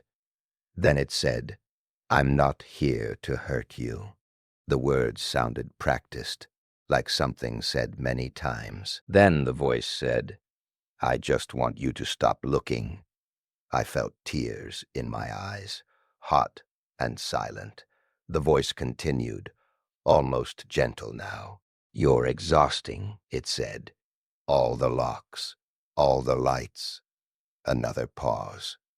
Then, "You used to sleep better." My heart pounded in my ears. I thought about the notebook. I thought about those months of entries. I thought about the possibility that whoever this was had been watching me for a long time, long enough to know the version of me that slept. The voice took a slow breath. Then it said very softly, "If you stay quiet, you'll be safe." The same phrase as the text. And then, without any sound of footsteps, the presence at the door seemed to withdraw. The air changed. Silence. I stayed in bed until my muscles cramped. When I finally moved, it was dawn. I didn't go downstairs. I didn't talk to Carol. I didn't pack carefully. I grabbed my essentials, wallet, keys, phone, a few clothes, and left through the side door. I drove to a police station and sat in the parking lot for an hour, shaking, trying to figure out how to explain any of this in a way that didn't sound like a late-night paranoia spiral. Eventually, I went inside. I told them everything. I told them about the notebook. I told them about the voice. I told them about the keys in my sister's basement, the camera blur, the message, the hotel. The officer I spoke to listened, expression neutral. He wrote things down. He asked for addresses. He asked for dates. He asked if I had any proof. I said I could get the notebook.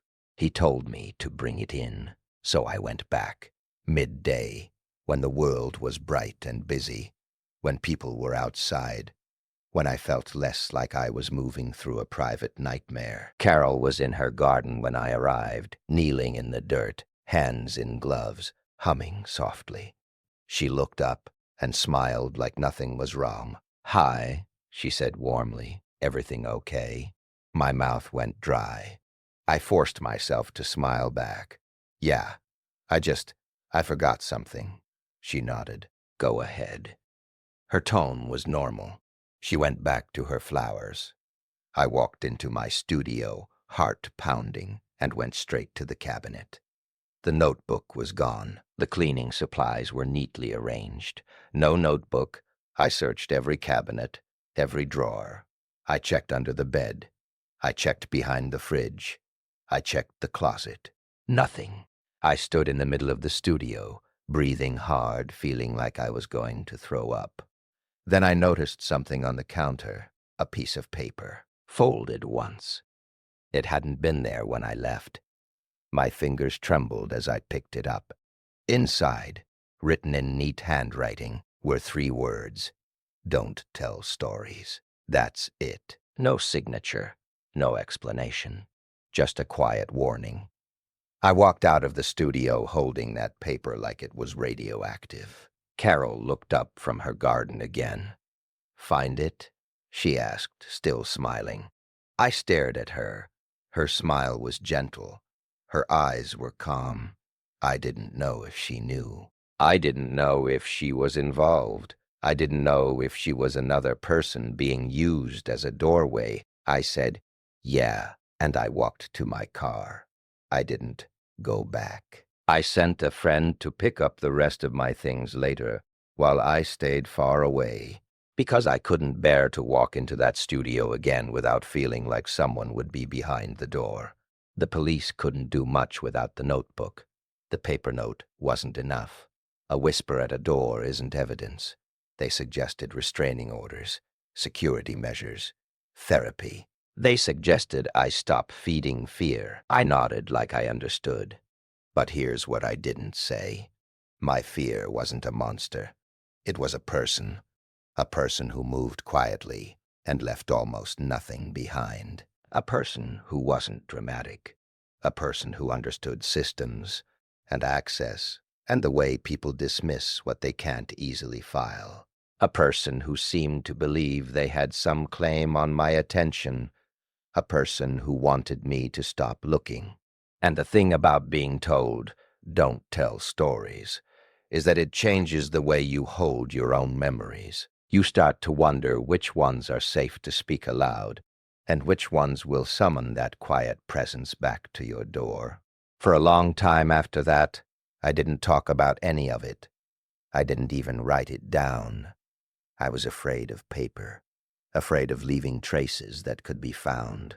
I tried to live smaller. I tried to become harder to notice. But living smaller doesn't erase you. It just makes you feel like you're shrinking inside your own skin.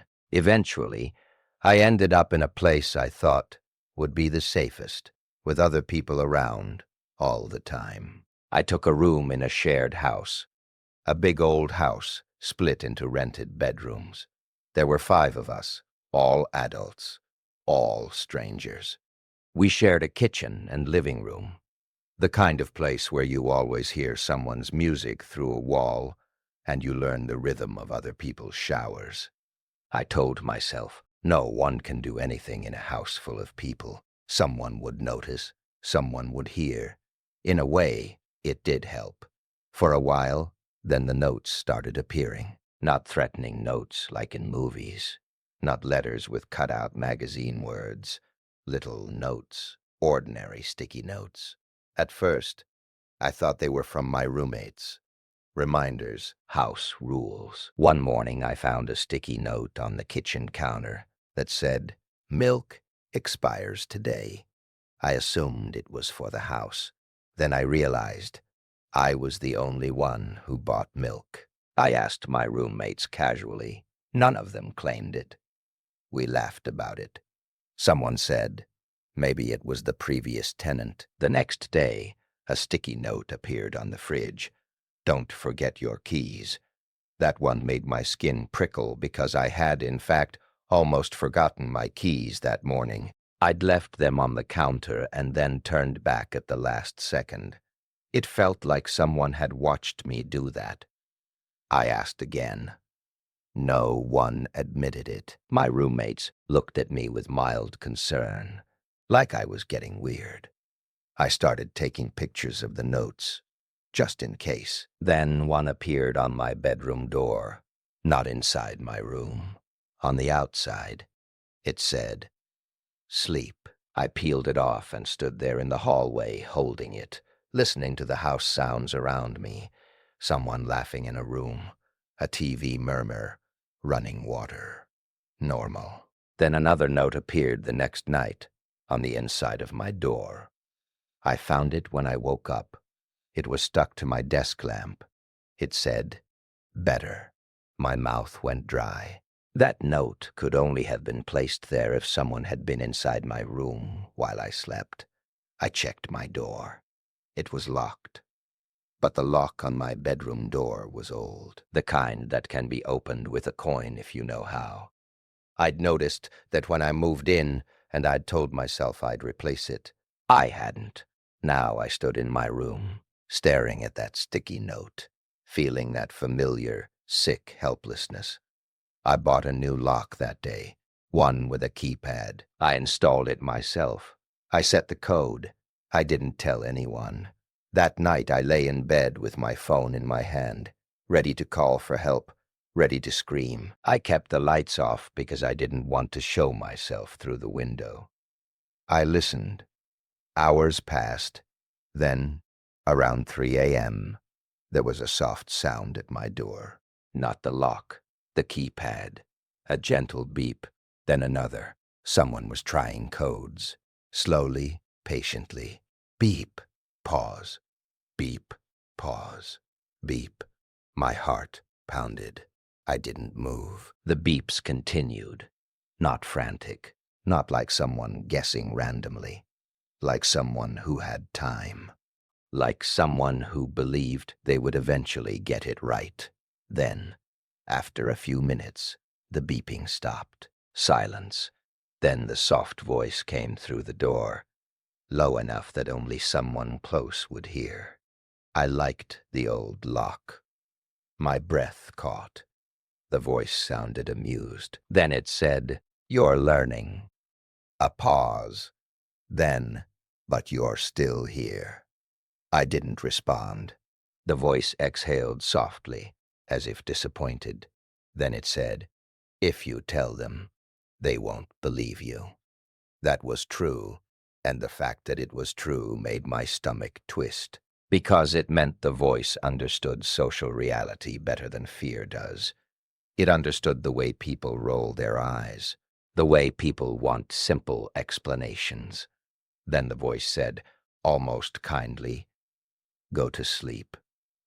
I lay there, tears sliding silently into my hair. I wanted to scream. I wanted to run into the hallway and wake everyone. I wanted to throw open the door and see a face, to make it real enough that someone else would have to acknowledge it. But I didn't, because I remembered the hotel message, the phrase, the warning. You were safe if you stayed quiet. And I hated myself for it. But I realized I had started to internalize the rules of someone else's game. Stay quiet. Don't make noise. Don't tell stories. And in exchange, you might be safe. That night, I did eventually fall asleep, not because I felt safe, but because my body gave up. In the morning, my phone had a new notification, a photo, sent from an unknown number. It was a picture of me sleeping, taken from inside my room. My face turned slightly toward the wall, hair messy, one arm above my head. The angle was close enough that whoever took it had been standing beside my bed. My stomach turned. My hands shook. Beneath the photo, a message. See better. I sat on the edge of the bed, staring at the screen until my vision blurred. Then I did something I hadn't done in a long time. I opened my window and I screamed.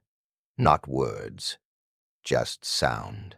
A raw, desperate sound that came from a place deeper than fear, deeper than embarrassment. I heard doors open in the hallway, footsteps, voices. My roommates rushed in, eyes wide, asking what happened. I showed them the photo. Their faces changed. Not disbelief, not skepticism. Horror. Real, immediate horror. One of them whispered, "What the hell?"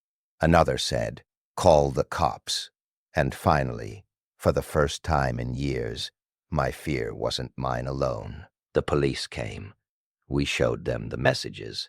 We showed them the notes I'd saved. We showed them the photo. They took it seriously this time because there was evidence, tangible and undeniable. They asked about cameras. They asked about access. They asked about who had been in the house. They searched the house. In the attic crawl space, they found a small area where insulation had been pushed aside. There were footprints in the dust. There were empty water bottles. There was a phone charger. There was a small, cheap, prepaid phone box. And there was a notebook. Not the same notebook as before, but similar. Dates, notes, observations. One page had my name written over and over again like practice. The police dusted for prints. They took items. They promised to investigate. They installed extra patrols in the area for a while. They told us they suspected someone had been living in the attic. They called it unlawful entry and trespassing, words that sounded too mild for what it felt like. I moved out immediately. So did two of the other roommates. The house stayed up for rent anyway, because life moves on, because landlords repaint and pretend, because people need places to live. The police never caught anyone, at least not that I know of. They told me these cases are hard. People like this can be very careful. They can disappear. Sometimes, late at night, I wonder if they did catch him and just didn't tell me, or if he simply moved to another attic, another basement, another hallway, another set of routines to memorize. But there's one detail I never told the police, because it felt too small, too personal, too strange. In that attic notebook, at the very back, there was a page with a list, not addresses, not schedules, a list of words, simple words: quiet, sleep, Safe, story, and next to story, someone had drawn a line through it, hard, as if the word itself was dangerous. I think about that a lot, especially when I'm lying in bed, in a new place, in a new room, with new locks, listening to the building settle. Because there's something about the act of telling that changes the shape of fear. When you keep it inside, it stays formless. It grows. It becomes the air. But when you tell it, even quietly, even to strangers on the internet, it becomes a thing with edges. And maybe that's why someone would want you not to tell stories. Not because it's embarrassing, because it's power. Even now, I still do the rituals. I still check locks. I still look at camera feeds. I still sleep lightly. I still wake up sometimes with that too alert feeling, convinced I heard a breath too close. And some nights, when the house is quiet in that intentional way, I find myself thinking about how many people are trying to fall asleep right now, with headphones in, letting a voice guide them into dreams. And I wonder how many of them believe they're alone. Because the last thing I learned, the thing that sits heavy in my chest when the lights go out, is this. The first time I noticed something was wrong, I was living alone in a second-floor apartment, above a bakery that started work before sunrise. It was a good arrangement, honestly. The smell of bread in the morning, the little clatter of trays, the soft, steady noises that made the building feel alive without being loud. I worked from home back then, doing boring stuff. Data cleanup for a small company that didn't care where you sat, as long as you hit deadlines. My days were repetitive. Coffee, laptop, music low, calls I half listened to. I didn't go out much. I didn't have a lot of visitors. That matters, because it means I knew my apartment's rhythms. I knew the sound of my pipes when the downstairs shower ran. I knew how the fridge clicked after the compressor shut off. I knew the little pop the window made when the temperature dropped at night. So when I started hearing the softest dragging sound across my living room rug, I noticed it wasn't every night. It wasn't even most nights. It was just occasionally, after midnight, usually. I'd be in bed with my phone brightness turned down, trying to let my eyes get heavy, when I'd hear it, like someone sliding a chair leg an inch, then stopping. The first few times, I assumed it was the building settling. Then I assumed it was the downstairs bakery, maybe someone moving something. But the sound wasn't below me. It was inside my space. It was in that particular way you can tell when a noise is on your floor, on your rug, in your air.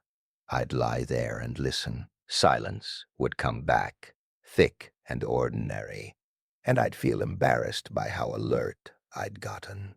Then one morning I walked into my living room and noticed my throw blanket wasn't folded the way I left it. I always folded it the same way. Not because I'm some neat freak, but because, when you live alone, you develop little habits that keep you anchored. My blanket lived on the left arm of the couch, folded into thirds, then in half, the frayed corner tucked in so it wouldn't show. That morning it was on the back of the couch, draped as if someone had shaken it out and tossed it there. I stood in front of the couch for a long time. I remember the bread smell pushing up through the floor like warmth, like comfort, and the sunlight coming through my blinds in clean stripes. And I remember thinking very clearly, maybe I did that and don't remember. I laughed out loud in my empty apartment because that was ridiculous. But the laugh didn't feel good. It felt forced, like I was trying to prove something to the room. I checked my door lock. It was locked. Chain, too. I checked the windows. All latched. No signs of tampering. No footprints. No mess. Just a blanket that wasn't where I left it. I told myself it was nothing. People forget small things. I was stressed. I hadn't slept well lately. I started making a point of taking photos at night before bed. Quick snapshots of the living room, the kitchen, the entryway. Nothing obsessive, I told myself. Just an experiment. The first night, I took the photos, then lay down and fell asleep faster than I expected. I woke around 3 with my mouth dry. The room felt colder than usual. I reached for my phone. The lock screen clock was there, glowing. 3:07. And I had this instant gut-level certainty that something was wrong. Not a sound, no movement, just the feeling. Like when you wake up and you know someone has been watching you, even if you can't prove it. I sat up and listened. The bakery below hummed faintly. My radiator made a tiny ping. That was all. I checked my photos from earlier. The living room, couch, blanket folded on the arm, remote on the coffee table, my shoes by the door. The kitchen sink empty, dish towel hanging. Then I got up and walked out to the living room. The remote was on the floor. It wasn't far, just off the edge of the coffee table. But it was face down, like it had fallen. Except I remembered placing it carefully in the center. I always did, because I hated it slipping off. I picked it up and stared at it in my hand. I could feel my heart beat in my fingertips. I looked around the room, as if I expected to see someone crouched behind the armchair. Nothing. I opened the front door and looked into the hallway. Quiet.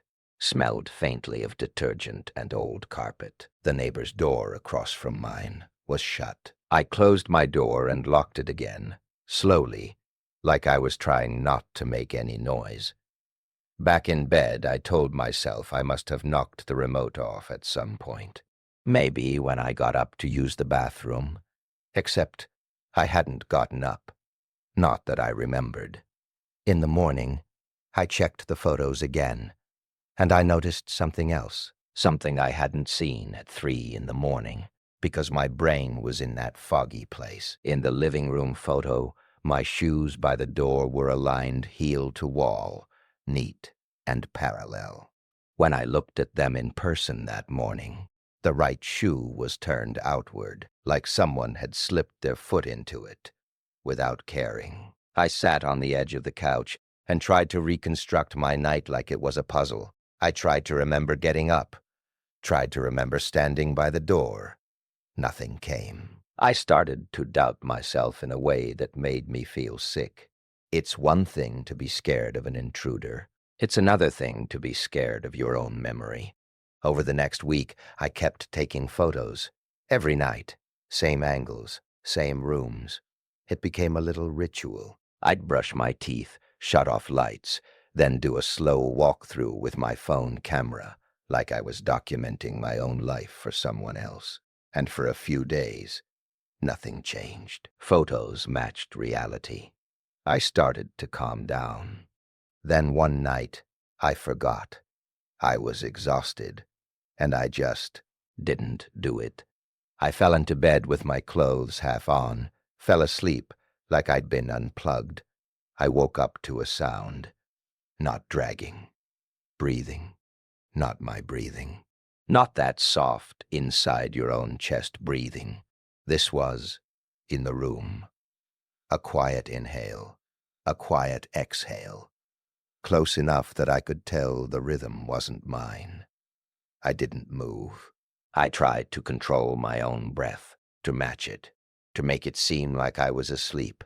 I stared into the darkness and waited for my eyes to adjust. The only light was the weak orange from the street lamp outside, filtering through the blinds. It made thin bars of light on my wall. I could see the outline of my closet door, the edge of my dresser, the corner of my bed. And then I saw something shift near the foot of the bed. Not a full body, not a clear shape, just the impression of someone standing and leaning slightly, blocking the streetlight bars on the wall. It could have been my eyes. A trick. A shadow. But the breathing continued, and it was steady, patient, like the person wasn't scared at all. My phone was on the nightstand. If I moved, they'd know. If I didn't move, I didn't know what would happen. I did the only thing my body seemed capable of. I whispered, "Hello?" It came out dry and small. The breathing stopped. Then, in a voice so low I almost thought it was in my head, someone said, "Shh." I can't properly describe what that did to me. My whole body went cold, but I also felt this strange humiliation, like I'd been corrected, like I'd been told I didn't understand the rules. I flung my arm out, grabbed my phone, and turned on the flashlight in one motion. The room filled with harsh white light. No one was there. The foot of my bed was empty. The space by the dresser was empty. The closet door was closed. Everything looked ordinary in the merciless way a flashlight makes things ordinary. I got up and checked the whole apartment, every corner, shaking with adrenaline and shame and disbelief. Nothing. Doors locked. Windows latched. I didn't sleep after that. I sat on my couch with all the lights on until morning, listening to the bakery start up downstairs, feeling ridiculous and terrified at the same time. Around 7, I finally convinced myself it had been a dream, a hypnopompic hallucination, sleep paralysis without the paralysis, something like that. I Googled it. I read forums. People described hearing voices, seeing shapes, feeling presence. It fit well enough that I could tuck it into a mental drawer labeled brain glitch and pretend I was still in control. But later that day, I went to open my laptop. The lid was warm, not warm like it had been sitting in sunlight, warm like it had been used recently. I hadn't touched it since the previous afternoon. I hadn't even been in the living room at night except to sit on the couch. I opened it. The browser was up. A tab was open to my company's internal portal, not the home page, my dashboard, the page you see after logging in. I stared at it, and my hands started trembling again. Slower this time, like my body was remembering how to be afraid, because it meant one of two things. Either I had gotten up in the night and logged into work and didn't remember it, or someone else had. I checked my login history on the portal. There was an entry at 2:46 a.m. from my IP address. No location details beyond same city. I called my manager and tried to keep my voice casual. I said I thought someone might have accessed my account. She told me to change my password. IT told me the same. They didn't sound concerned. They sounded like people who'd heard too many paranoid employees blame hacks for their own mistakes. I changed every password I had. Email, banking, work, everything. I turned on two-factor authentication. I bought a cheap door alarm that shrieked if the door opened. I put a chair under the knob at night, even though the door opened outward and the chair did nothing. And still, things kept shifting.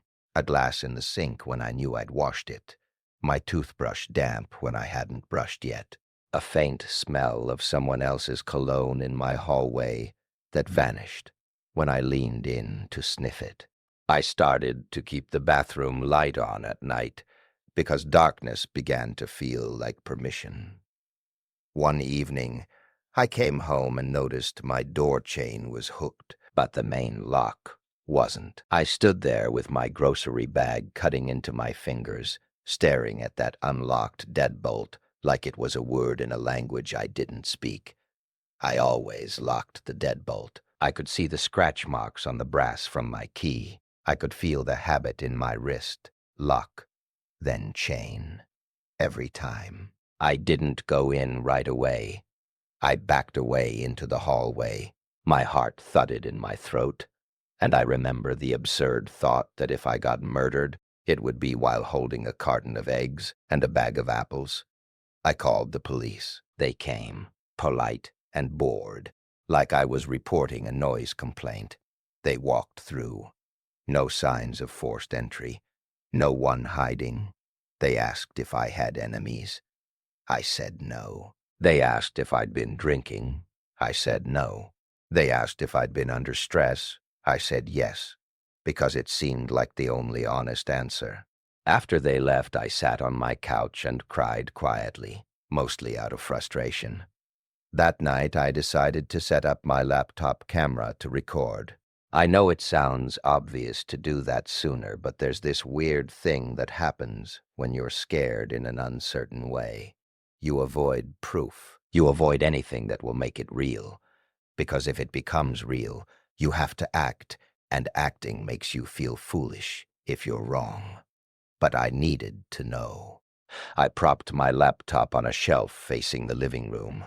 I hit record. I left a small lamp on so the camera would have light. Then I went to bed. I didn't sleep. Not really. I floated in and out, ears straining for every creak. At some point, I must have drifted into actual sleep, because I woke to daylight and the sound of my neighbor's shower through the wall. I ran to the laptop. The recording was there, a long file. My hands were sweaty as I clicked play. At first, it was just my empty living room, the lamp glow, the couch, the coffee table, nothing moving, except a slow flicker from the lamp. Then, at 1:58 a.m., the living room changed in a way my brain didn't want to accept. The front door opened. Not wide, just enough to slip through. And a person stepped into my apartment. They moved carefully, like they'd done it before. They closed the door without a sound. They stood still for a moment, as if listening. They were wearing dark clothes, a hoodie. Their face was turned away from the camera, and the lamp made a halo of light around them, but didn't reveal anything helpful. My mouth was open. I could feel saliva on my tongue. I couldn't swallow. The person walked to my couch, sat down, and leaned back like they belonged there. They sat for a long time, not doing anything, not rummaging, not stealing, just sitting, hands in their lap, head slightly tilted toward the hallway that led to my bedroom. At 2:21 a.m., they stood and walked out of frame toward my bedroom. My stomach lurched so hard I thought I might throw up. The camera couldn't see the hallway. It only saw the living room. But I could hear, faintly, a soft sound in the recording, like the creak of my bedroom floor. The person returned at 2:27 a.m., sat again, and this time they reached for my throw blanket. They unfolded it slowly, as if savoring it. Then they draped it over their shoulders like a shawl. They stayed like that until 3:12 a.m., then got up, folded the blanket, wrong, clumsy, like someone who didn't know my method, and placed it on the back of the couch. Then they went to the kitchen, opened my laptop, typed something, closed it, and finally opened the front door and slipped out. The door clicked shut. The living room remained empty.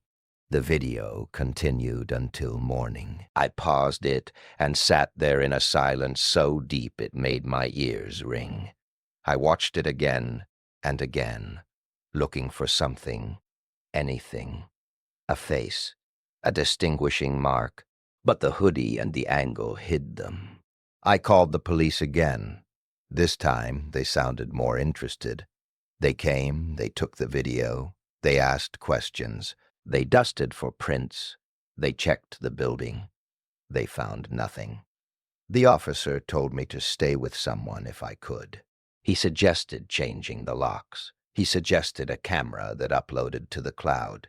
I did all of it. I stayed at a friend's for 2 nights. I paid a locksmith to change the locks, and I watched him install them with a strange gratitude, like he was sealing a wound. When I finally went back to my apartment, it felt different, like the air had been disturbed and never settled back the same way. The first week after the new locks, nothing happened. No dragging, No shifting, no cologne. I started to believe it was over. Then one afternoon, I found a post-it note on my kitchen counter. It was pale yellow, handwritten in neat block letters. Don't forget to water the plant. I didn't have a plant. I stood there staring at it, the paper fluttering slightly in the draft from my vent, and I felt something in me go very still, like my body had finally understood something my brain hadn't been ready to accept. This wasn't random. This wasn't a burglar. This was someone who wanted me to feel managed. I called my landlord and asked if anyone had a spare key. He laughed and said, "Just maintenance, but they don't go in without notice." I asked if anyone used to live in my unit. He said yes, a woman who moved out suddenly. No details. I searched her name online. Once I got it from an old package label, still stuck in the mailbox. I found a local forum post from 2 years ago, a thread about the building, people complaining about noise and parking, and one comment that made my throat close. Did anyone else have issues with someone getting into their unit? I swear someone's been in mine while I'm sleeping. No replies. Just that one comment, floating like a warning no one read. I moved out a month later. I didn't wait for the lease. I paid the penalty. I packed my things fast, like the apartment might notice and retaliate. On my last night there, I slept on my mattress on the floor, because I'd already sold my bed frame. At 2:11 a.m., the new door alarm screamed. I shot up so fast my vision sparkled. I grabbed my phone and turned on the flashlight and ran to the door. The deadbolt was locked. The chain was hooked. The alarm was still screaming. I stared at the handle, at the locks, at the unmoving door, and I realized the alarm wasn't reacting to the door opening. It was reacting to the door being touched. Someone had tried it. I stood there shaking, listening to my own breath, and on the other side of the door, nothing. No footsteps running away, no curse, no rustle, just silence. And after a minute, the alarm stopped on its own. I didn't sleep again. At sunrise, I carried my last boxes out and left my keys on the counter like the landlord asked. I didn't look back. I tell you that story first because it taught me something I didn't want to know. There are people who don't steal your things. They steal your certainty. They steal the feeling that your life is yours, and once you've lost that feeling once, you start noticing how fragile it is everywhere else. A year after I moved, I was doing better. New city, new job, a small townhouse rental. I liked the neighborhood because it was boring. Families, joggers, porch lights, the kind of place where nothing dramatic happens. My routine returned. That was my favorite part. Then, one Saturday afternoon, I drove to a big grocery store across town. It was crowded in that polite weekend way, people blocking aisles with carts, apologizing, laughing, buying too much. I remember I was in a good mood. I was thinking about dinner. I was choosing tomatoes, and then a man walked past me and said, "Hey," one word, but he said it like he knew me. I looked up automatically. It was a reflex. You hear "hey" in that tone and your face moves before your mind does. He was in his late 30s, maybe.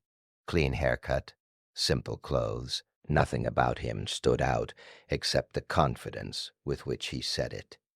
He didn't stop walking.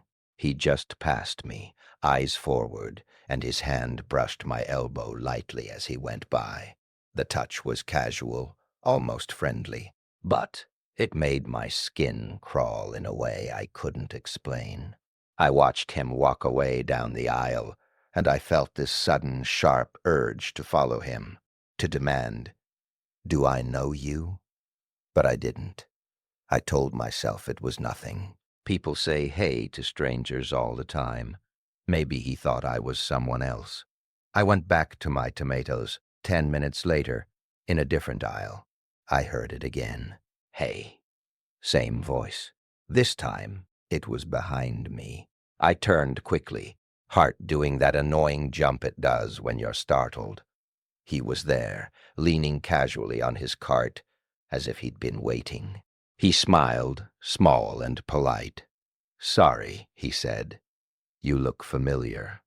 I felt my face relax a little. That made sense.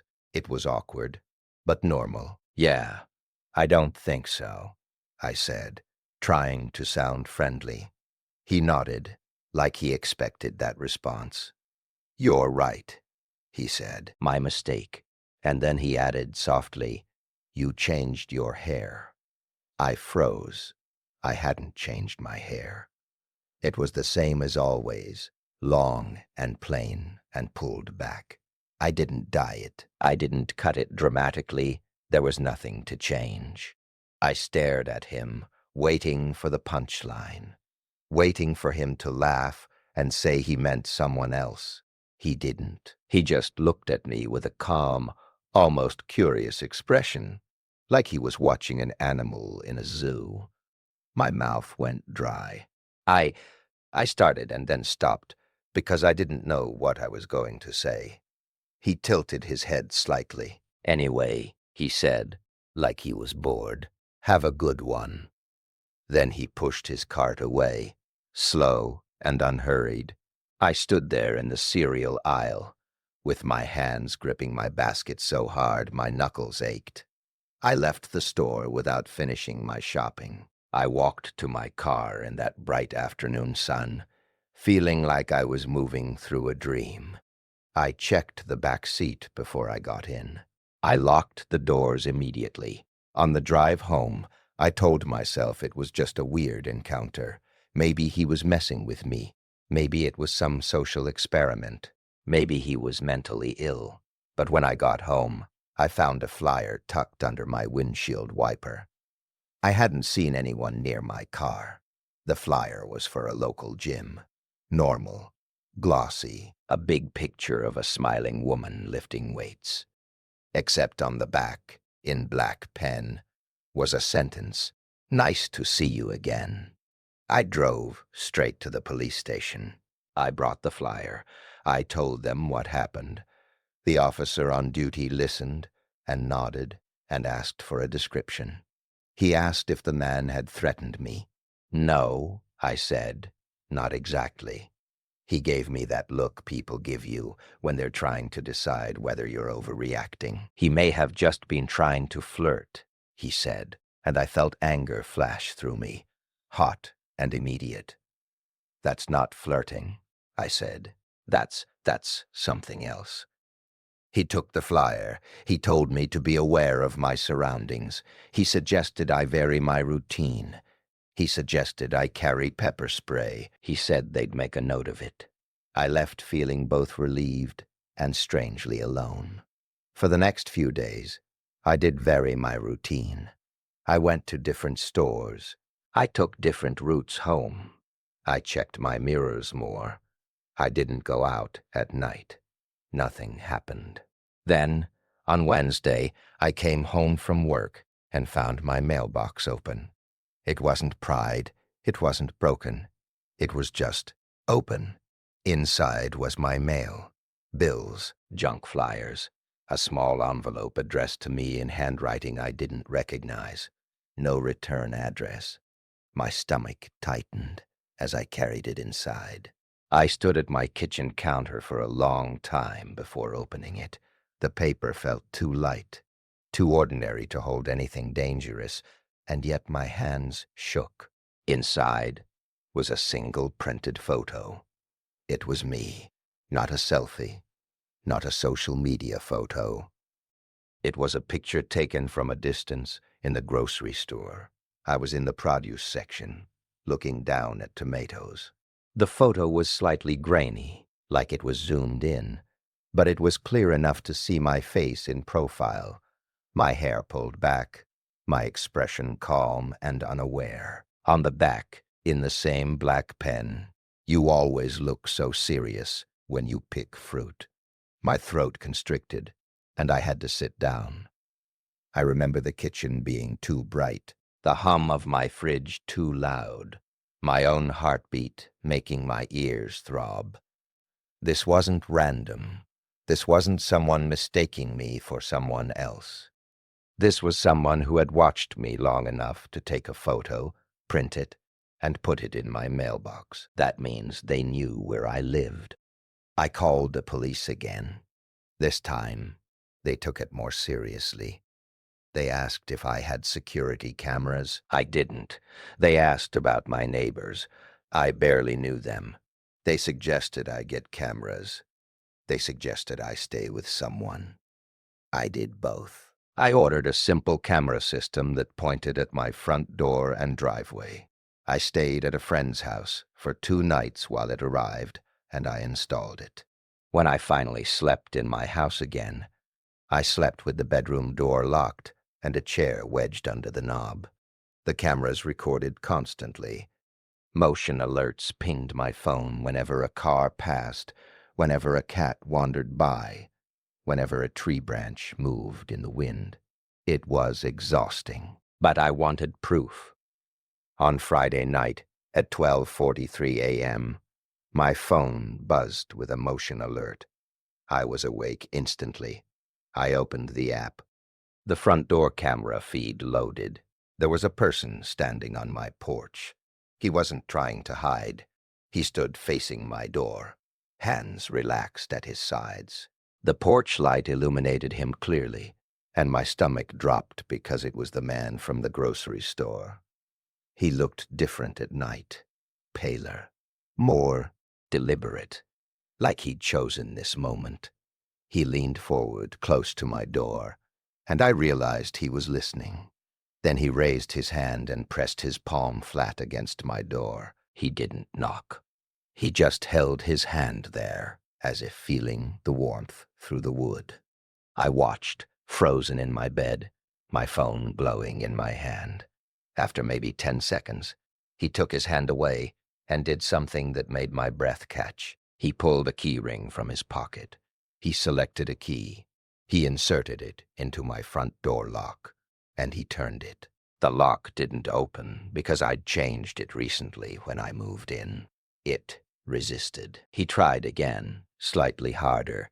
Then he paused, as if thinking. He looked directly at the camera, and he smiled. Not big, not evil, just satisfied, like he'd confirmed something he wanted to confirm. He put the keys away and walked off the porch, down my steps, and out of frame. I didn't move until the motion alert ended. Then I called 911. I whispered, because I didn't want him to hear me, like he could, somehow, like he was still right outside. The police came. They searched the area. They didn't find him. They took the footage. The officer told me the key thing was common, people testing older locks, trying random keys. But his tone lacked conviction. He knew that wasn't what it looked like. The next day, I went to a hardware store and bought a door reinforcement plate. I installed longer screws. I bought a second camera. I felt like I was fortifying against weather. For a week, nothing happened. Then one night, I got another motion alert. This time, it wasn't my porch. It was my backyard camera. I opened the feed and saw a figure near my fence. The image was dim, black and white night vision. He stood still, half hidden by shadow, and I could barely make out his face. But I knew it was him, because he lifted his hand and waved slowly at the camera, like we were friends. And then he did something that made my skin go cold. He pointed, not at the camera, at my bedroom window. I dropped my phone like it burned me. I called the police again. They came again. They found nothing again. The next morning, there was another envelope in my mailbox. Inside, a small note. I don't like the cameras. Just that. I sat at my kitchen table with the note in my hands and realized how carefully he was controlling the emotional temperature. He never escalated into obvious violence. He never said anything that would make him easy to categorize. He was trying to make me live in a state of constant, quiet adjustment. That's what stalkers do, I learned later. The smart ones. They don't want to scare you into calling someone who can help. They want to make you feel like you're being silly, like it's vague, like it's maybe your fault. I moved again. This time, I didn't just change addresses. I changed my life. I deleted social media. I changed my phone number. I used a P.O. box. I told my job to keep my info private. I didn't tell acquaintances where I lived. And for a long time, it seemed like it worked. But there's a moment, months later, that still wakes me up sometimes. I was in a different grocery store in a different part of the city, wearing a hat, wearing my hair down, trying to be invisible. I was in the frozen aisle, and behind me, very softly, a voice said, "Hey." I didn't turn around. I just stood there, staring at the freezer door glass, watching my own reflection, small, distorted. And I listened. The voice didn't say anything else, but I felt amused attention, like a cat watching a mouse hold very still. I put my basket down and walked away without looking back. I left the cart where it was. I got in my car and drove until I couldn't remember the route home. Because I took so many turns, I never saw him again. But I also never fully relaxed again. That was the gift he left me. Not fear of him, specifically, but fear of being known. Fear of being observed with that calm patience. Fear of realizing someone else is keeping track of you better than you are. The third thing that happened to me wasn't about someone breaking in or following me. It was about my own mind. It happened after I started dating someone new. His name was Ryan. He was gentle in a quiet way, not flashy. He listened when I talked. He didn't push. He felt safe, which was probably why I chose him. We were together for about 6 months, and I'd started letting my guard down in small increments, leaving my phone on the counter without flipping it over, forgetting to lock the bathroom door, falling asleep on his couch without checking the windows. One night, I slept at his place. It was raining. The kind of rain that makes the world feel muffled. He had a white noise app playing softly. We went to bed around midnight. I remember feeling calm. I remember thinking, for the first time in a long time, that I might be okay. Then I woke up in the middle of the night, and the bed was empty. Ryan wasn't beside me. The room was dark except for the digital clock glow, 2:34 a.m. I listened. The rain tapped the window. The white noise hissed. No other sounds. I called his name softly. No answer. I got up and walked out into the hallway. The apartment was quiet. The living room, dark. The kitchen dim with streetlight through blinds. Then I saw him. He was standing in the kitchen, facing the sink. He didn't move. He didn't turn when I came in. At first, I thought he was sleepwalking, but his posture was too controlled, too still. "Ryan," I said. He didn't answer. I walked closer. My feet were bare on his tile floor, cold. He was holding something. A knife.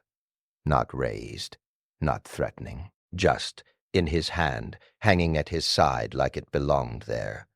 My breath caught. "Ryan," I said again, louder, and my voice cracked. He turned his head slowly toward me. His eyes were open, but unfocused, like he wasn't seeing me. His mouth was slightly open, like he'd been breathing through it. I backed away a step without thinking. Then, very quietly, he said, "I don't remember." I felt my brain trying to interpret it, like it was a sentence in a dream. "What?" I whispered. He blinked slowly. He looked down at the knife, as if surprised to see it. "I don't remember," he said again, and his voice sounded scared. "Not of me, of something inside himself. I didn't rush him. I didn't scream. I just stood very still in the doorway and said, 'Put it down.'" He didn't react at first. Then, carefully, like he was diffusing something, he set the knife on the counter. His shoulders slumped. He put both hands on the edge of the sink and stared down, breathing hard. I didn't know what to do. My heart was pounding so loudly it felt like it was shaking my ribs. "Are you okay?" I asked, which was ridiculous. Of course he wasn't. He shook his head slowly. "I woke up," he said, and his voice was thin. "I was standing here. I don't know how long. And the knife was in my hand." I wanted to believe him, but there was a new thought, dark and immediate. What if he did remember, and this was a rehearsal? What if he was testing me? I hated myself for thinking it, but I couldn't unthink it. We sat in the living room with the lights on. He held his head in his hands. He kept saying he was sorry. He kept saying he'd never done anything like that before. I asked if he'd ever sleepwalked. He said no. He asked if I thought he was dangerous. I said I didn't know. At 4 in the morning, I went home. I told myself it was just a weird episode. Stress, sleep deprivation. Maybe a medication side effect. He promised he'd see a doctor. He promised he'd talk to someone. We took a break, but we didn't break up.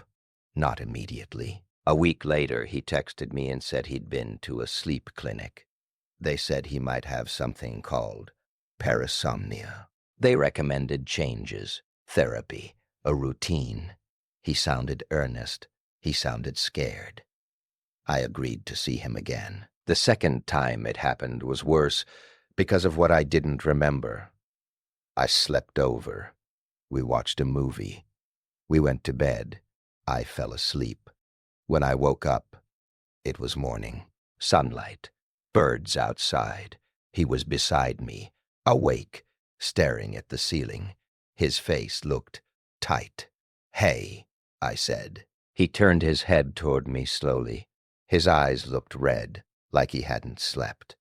"What's wrong?" I asked. He swallowed. "You don't remember?" he said.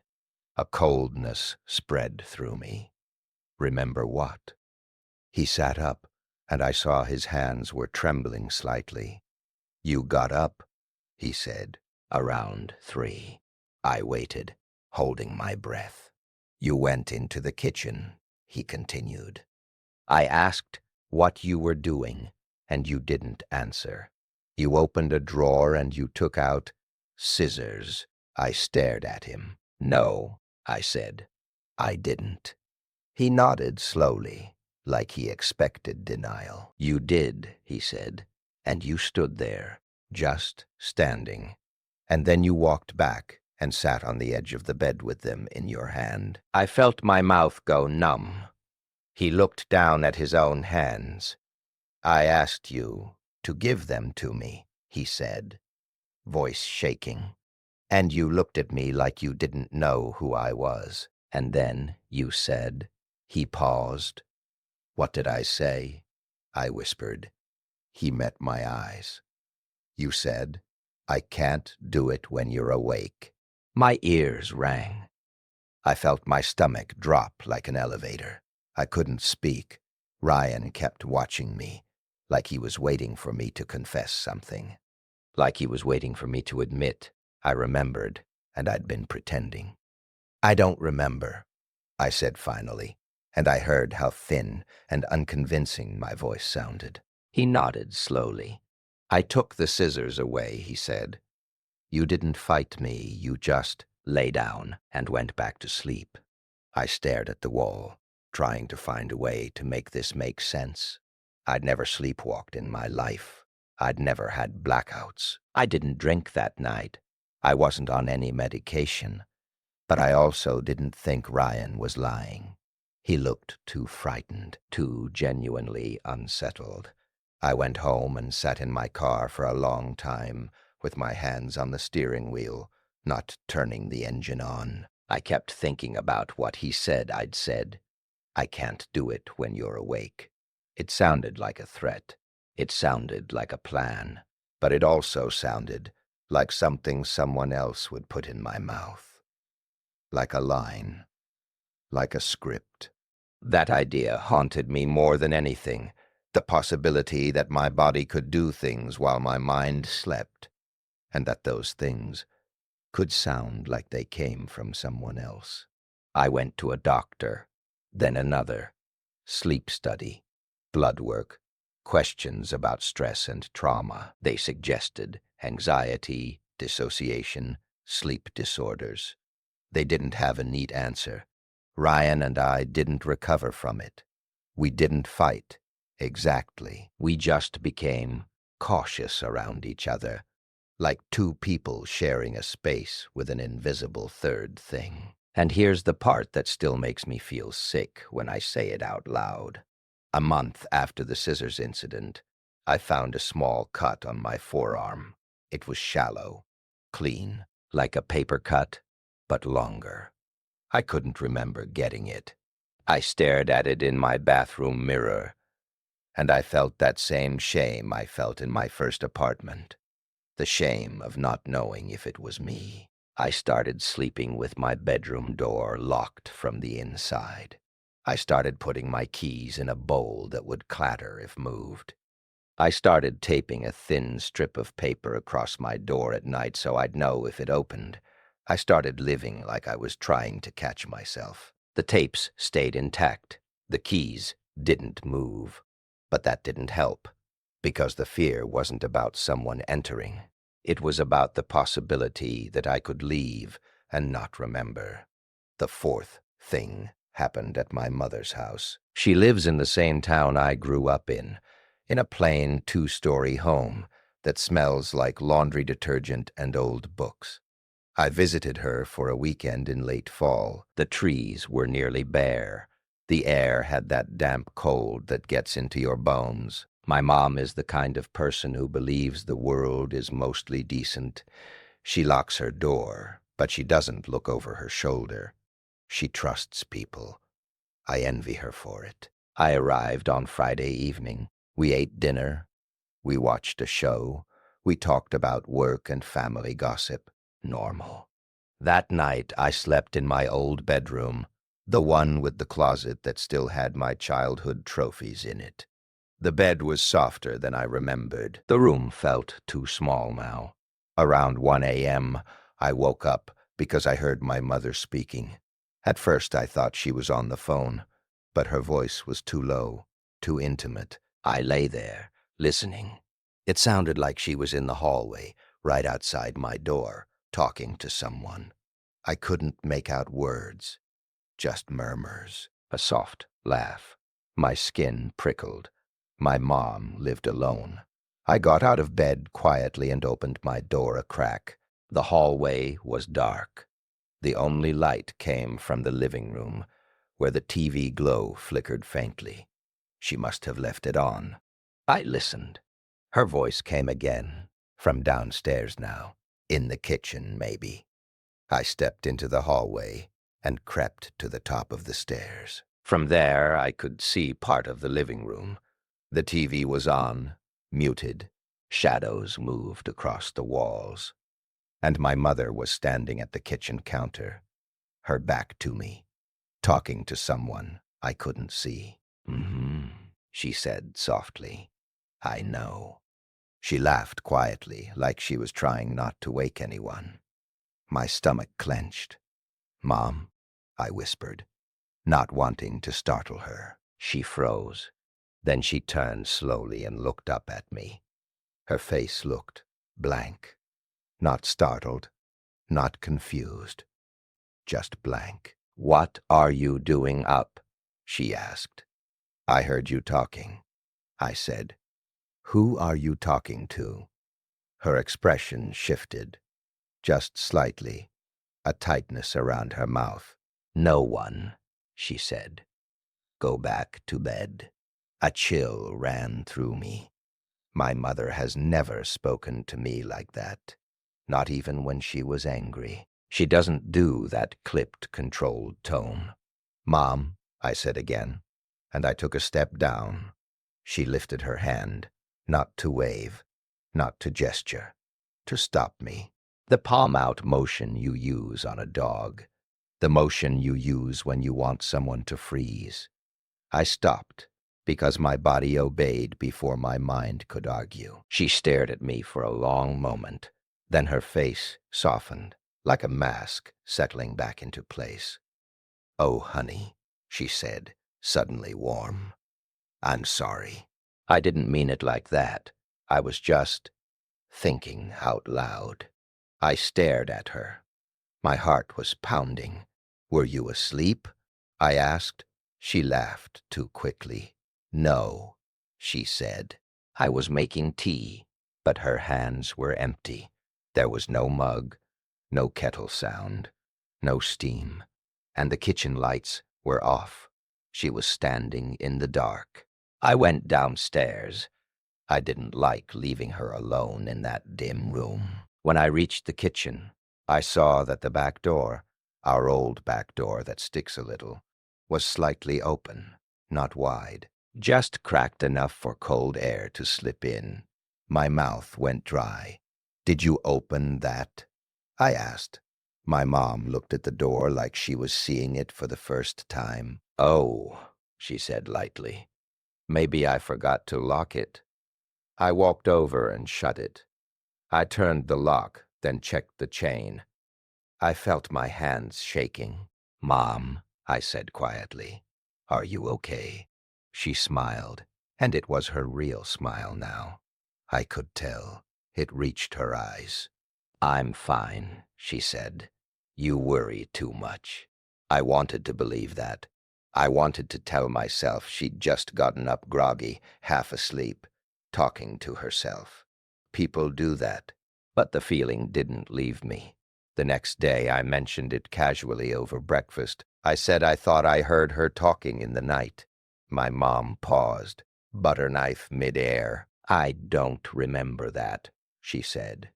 I watched her face closely. She looked genuinely confused. "I heard you," I said. "You were downstairs." She shrugged. "Maybe I was dreaming," she said, and she laughed a little. "Or you were." I felt anger flicker in me, not at her, at the situation. "Mom," I said carefully. The back door was open. "No, it wasn't," she said automatically. Then she seemed to catch herself. "Was it?" "It was," I said. "I closed it." "Oh," she said quietly. "I must have gone out to get something. I don't know. Sometimes I do little things and forget." Her voice was casual, but her eyes weren't. There was a flicker there, something like embarrassment. That night, I stayed awake longer than usual, listening to the old house settle, listening to my mother's footsteps upstairs, listening for the back door. Around 2 a.m., I heard it again. A soft voice downstairs. This time, I didn't go to the stairs right away. I sat in my bed, frozen, listening. Her voice murmured, and then another sound joined it, very faint, like a response. A low murmur that could have been the TV, except the TV wasn't on. I'd checked. My throat tightened. I got out of bed and moved to my door, silent as I could. I opened it a crack. The hallway was dark. The stairwell was darker, and down below I could see a sliver of movement at the bottom of the stairs. A shadow shifting. I held my breath. My mother's voice said very softly, "Not tonight." Then the shadow moved again, and I realized it wasn't one shadow. It was two. One tall, one lower, like two people standing close together. I stepped out into the hallway without thinking, my heart pounding. The floorboard creaked. Both shadows stopped. My mother's voice rose, slightly sharper now. Go back to bed. The same tone as the night before. My skin went cold. Mom, I said, voice shaking. Who's down there? Silence. Then, in a voice I didn't recognize, very calm and very low, someone said, "It's okay." I couldn't see them, just the shadows. The darkness swallowed the details. I backed away, not fast, not running, just retreating like an animal that knows sudden movement triggers pursuit. I went into my room and closed the door and locked it, my hands fumbling. I sat on my bed and stared at my phone, trying to decide whether to call 911. But what would I say? I think my mom is talking to someone in the dark. I saw shadows. It sounded insane. I texted my mom from my childhood bedroom. Are you okay? Then, yes, go to sleep. No emoji, no warmth, just that. At sunrise, I packed my bag. My mom was in the kitchen making coffee like everything was normal. She smiled at me. She asked if I wanted eggs. I looked at her face and tried to match it with the voice from the night, the clipped tone, the palm-out gesture, the way she'd stood in the dark. Did someone come over last night? I asked lightly, trying to sound casual. She looked at me with surprise. No, she said. Why? I felt my throat tighten.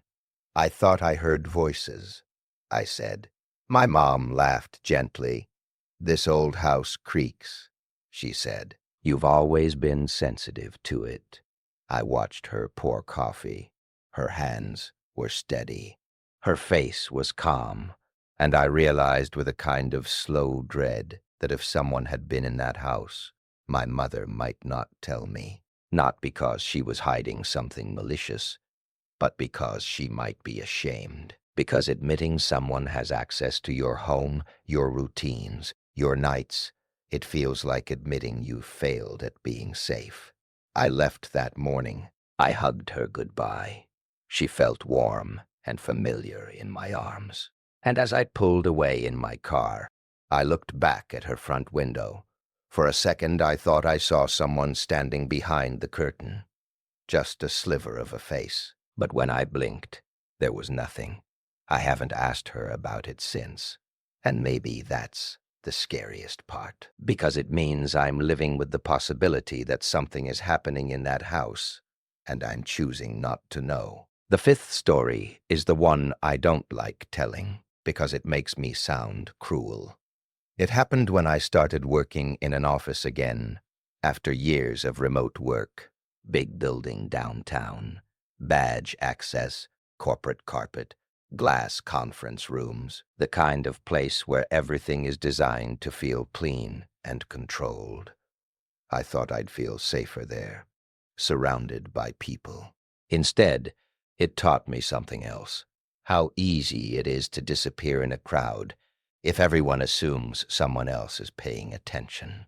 There was a man at work named Eric. He wasn't in my department. I didn't interact with him much at first. He was just around, in the elevator, in the break room, in the hallway. He was polite. He smiled. He held doors open. The kind of person you don't register as a threat. One day, I was getting coffee in the break room, and he walked in and said, "You're in accounting, right?" I nodded. "Yeah." "I knew it," he said, and he sounded pleased, like he'd solved a puzzle. "How?" I asked, trying to be friendly. He shrugged. "Just the vibe," he said. "You seem organized." It was harmless. I laughed. After that, he started greeting me more often. Not aggressively, just consistently. He'd say good morning. He'd comment on the weather. He'd ask if I'd seen the new vending machine. I didn't think much of it until the day I realized he knew my schedule better than I did. I was walking toward the elevator at 11:55 a.m. to go to lunch, and I saw him waiting there already, leaning against the wall, phone in hand. He looked up and smiled like it was natural. "Right on time," he said. I paused. "Yeah," I said slowly, "I guess." He stepped into the elevator with me. It was just us. As the doors closed, he said casually, "You always go down around noon, right? You go to that little place on 3rd sometimes." My skin prickled. I forced a laugh. "Sometimes," I said. He nodded, satisfied. I thought so. When I got out, I walked fast, not running, but urgent, like my body wanted distance. I told myself he was just observant. Office people notice patterns. It's normal. But the next week, I started noticing him in places that didn't make sense. I'd leave my desk to go to the restroom, and I'd see him walking past the hallway at the same moment. I'd go down to the lobby to pick up a package, and he'd be there, talking to the receptionist. I'd stay late, and I'd see him at the exit putting on his jacket, like he'd also stayed late, every time. He'd smile, like it was coincidence. One afternoon, I went to a different coffee shop for lunch, one I'd never been to before. I didn't tell anyone. I just went, because I wanted something different. When I walked out with my drink, Eric was standing across the street. He wasn't looking at me directly. He was looking down at his phone. But when I stopped, he looked up and smiled, like he'd been expecting me. He crossed the street slowly, drink in his hand. "Oh, hey," he said, casual. "Didn't know you came here." I felt my heart thud hard. "I don't," I said. I just tried it today." He nodded, like he already knew that. "Good choice," he said. "Their iced coffee is better than the office stuff." I forced a smile and walked away. That night I told myself I was being paranoid. I'd had a history, a break-in, a stalker. My brain was primed to see patterns. The next morning, I arrived at work and found a small gift on my desk.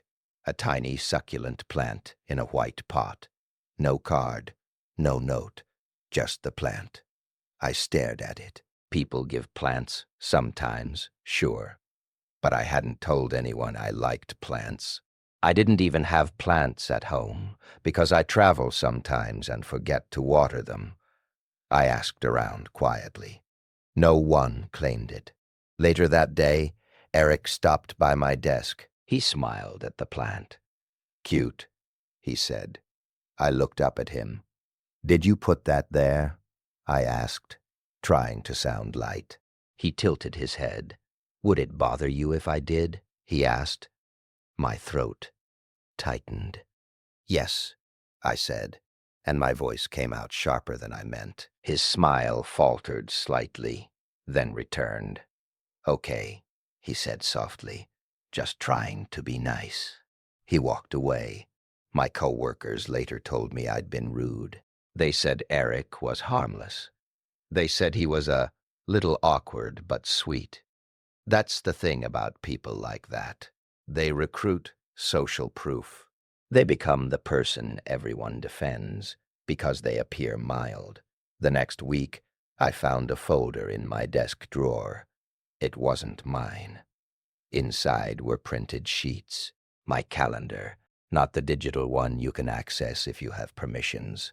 My personal one, with little notes, doctor appointment, grocery, visit mom.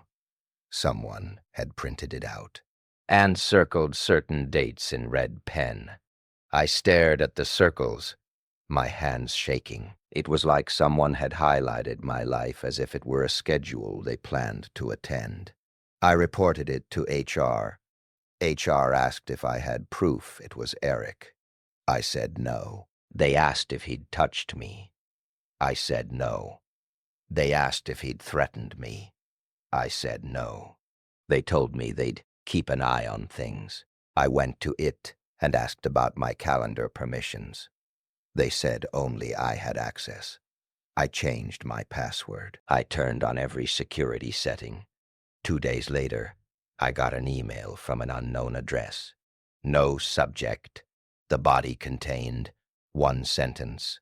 You look tired lately. Are you sleeping okay?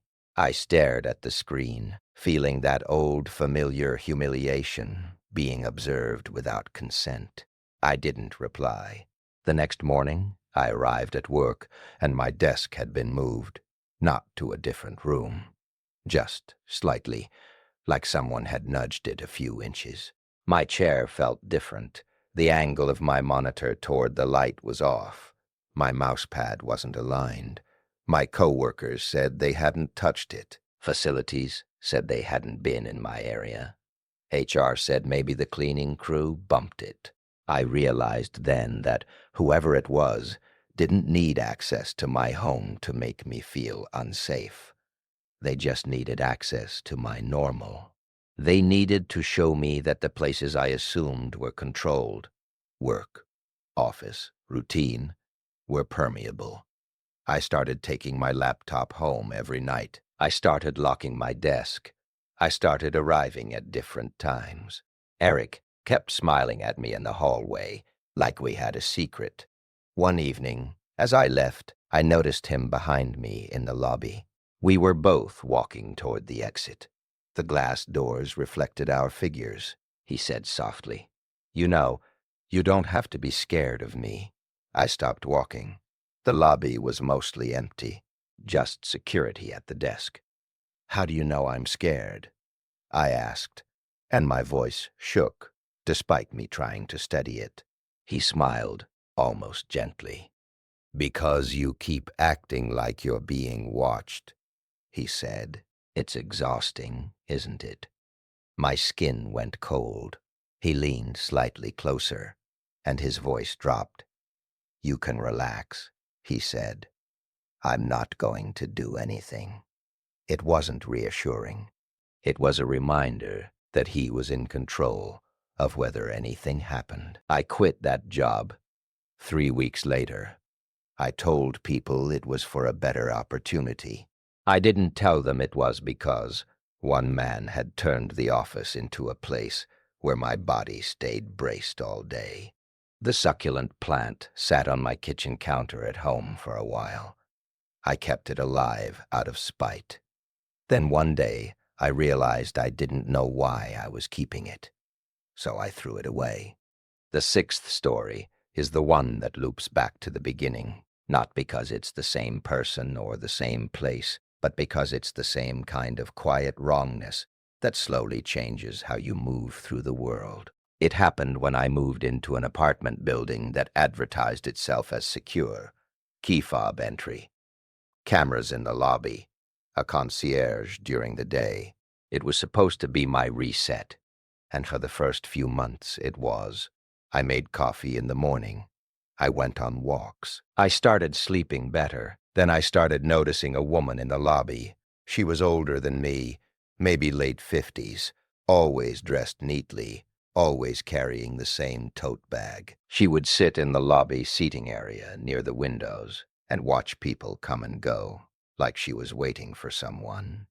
At first, it felt normal. Some people like being around activity. One day, as I walked past her, she smiled and said, "You're back." "Yeah," I said, not sure what she meant. She nodded, as if that confirmed something. After that, she started greeting me regularly, always the same. "You're back." Sometimes she'd add, "Good." I told myself she might have memory issues, or she might have seen me once and decided I was someone she liked. Then, one evening I came home, carrying a small box from a delivery. As I approached the building, I saw the woman outside, standing near the entrance. She wasn't smiling. She looked tense. As I got closer, she stepped into my path. "You shouldn't go in," she said quietly. I stopped. "What?" I asked, confused. She glanced at the glass doors, then back at me. "He's here," she whispered. The one who lives in your apartment. My stomach tightened. I live in my apartment, I said, trying to sound firm. She shook her head slowly. No, she said. You live there now, but he lives there too. My skin went cold. Who? I asked. She swallowed. I don't know his name, she said, but I've seen him come and go, not like a visitor, like he belongs. I stared at her, trying to decide whether this was nonsense. The lobby cameras watched us. People passed behind the glass. The city moved around us like normal. Why are you telling me this? I asked. Her eyes looked wet, but determined. Because I didn't tell the last one, she said. My mouth went dry. The last one? I repeated. She nodded, slowly. The girl before you, she said. She kept saying she felt like someone had been in her place. I told her she was imagining it. I didn't want to sound crazy. My heart thudded. And then? I asked. The woman's voice dropped. Then she disappeared, she said. I stared at her. What do you mean, disappeared? I asked, and my voice sounded too loud in the open air. She shook her head, as if she couldn't bear the details. She moved out, she said quickly. Suddenly. No goodbye, no notice. I stood there with my package in my arms, feeling the world narrow. Do you have proof? I asked. She looked down. No, she said. Just seeing, watching. I felt anger flare. Why didn't you tell management? I asked. She looked up sharply. I did, she said. They told me the cameras don't record at night. They told me residents can have guests. They told me not to accuse people. I stared at the building entrance. The glass reflected my face faintly. I looked pale.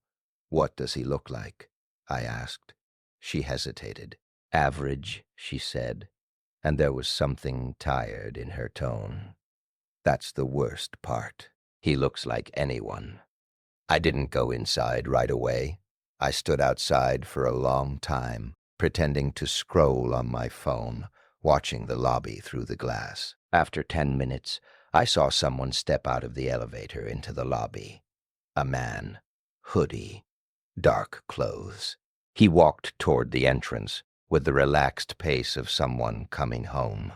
The older woman's hand tightened on her tote strap. That's him, she whispered.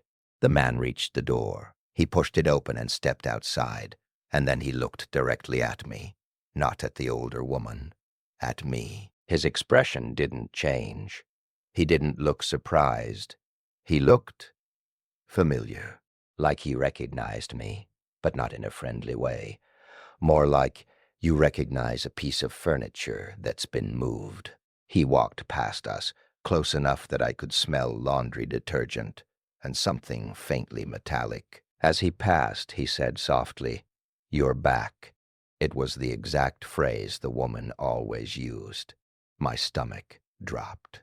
I turned to look at him, but he kept walking, hands in his pockets, disappearing into the evening crowd. The older woman let out a shaky breath. You see, she whispered. He says it too. I felt dizzy. I went inside the building with the older woman behind me, both of us watching the elevator like it might open and reveal something worse. I went straight to the front desk and asked to speak to management. The concierge smiled politely and said management wasn't available.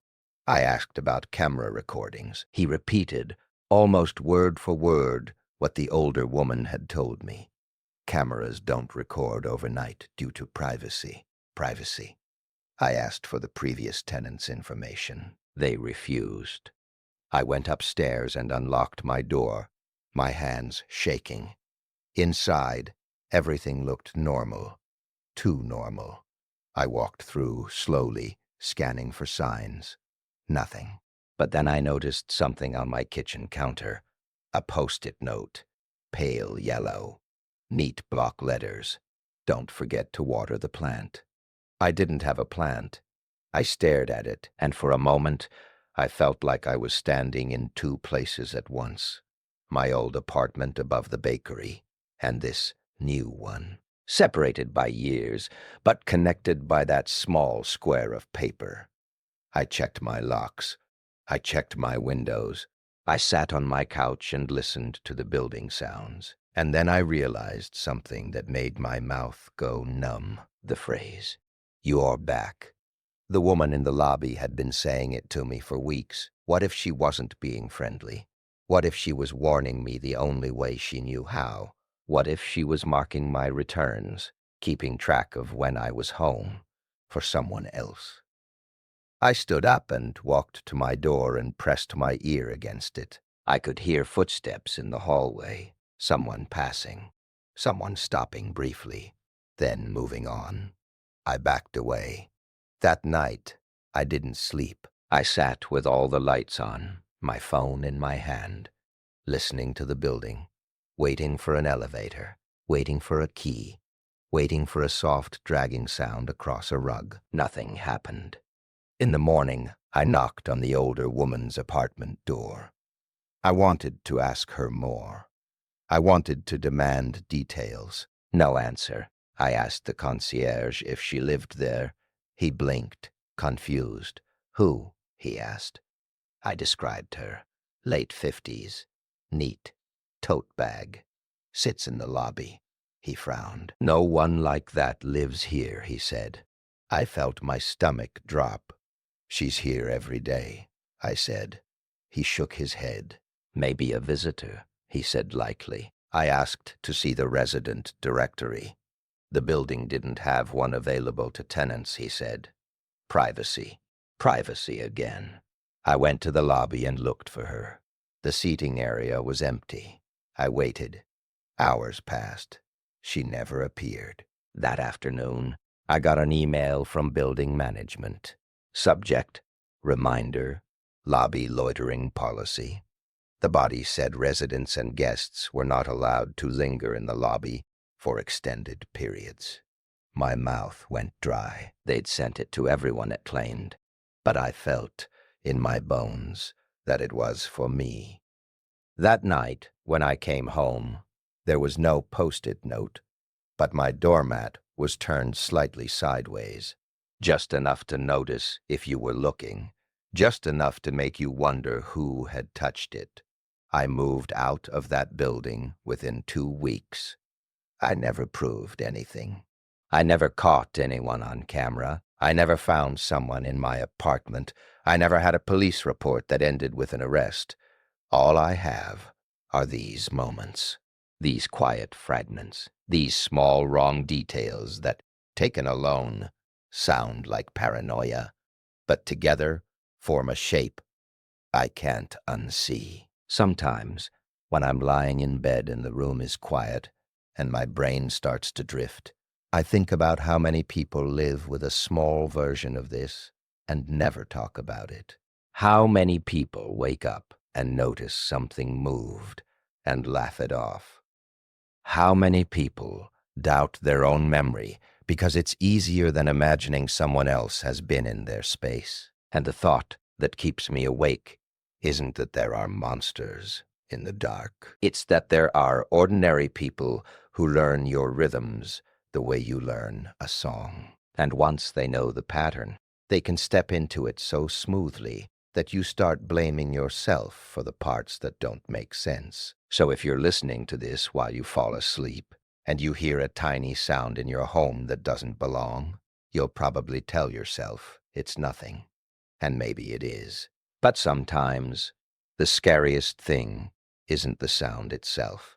It's the quiet moment afterward when you realize you've already started adjusting your life around it without even noticing.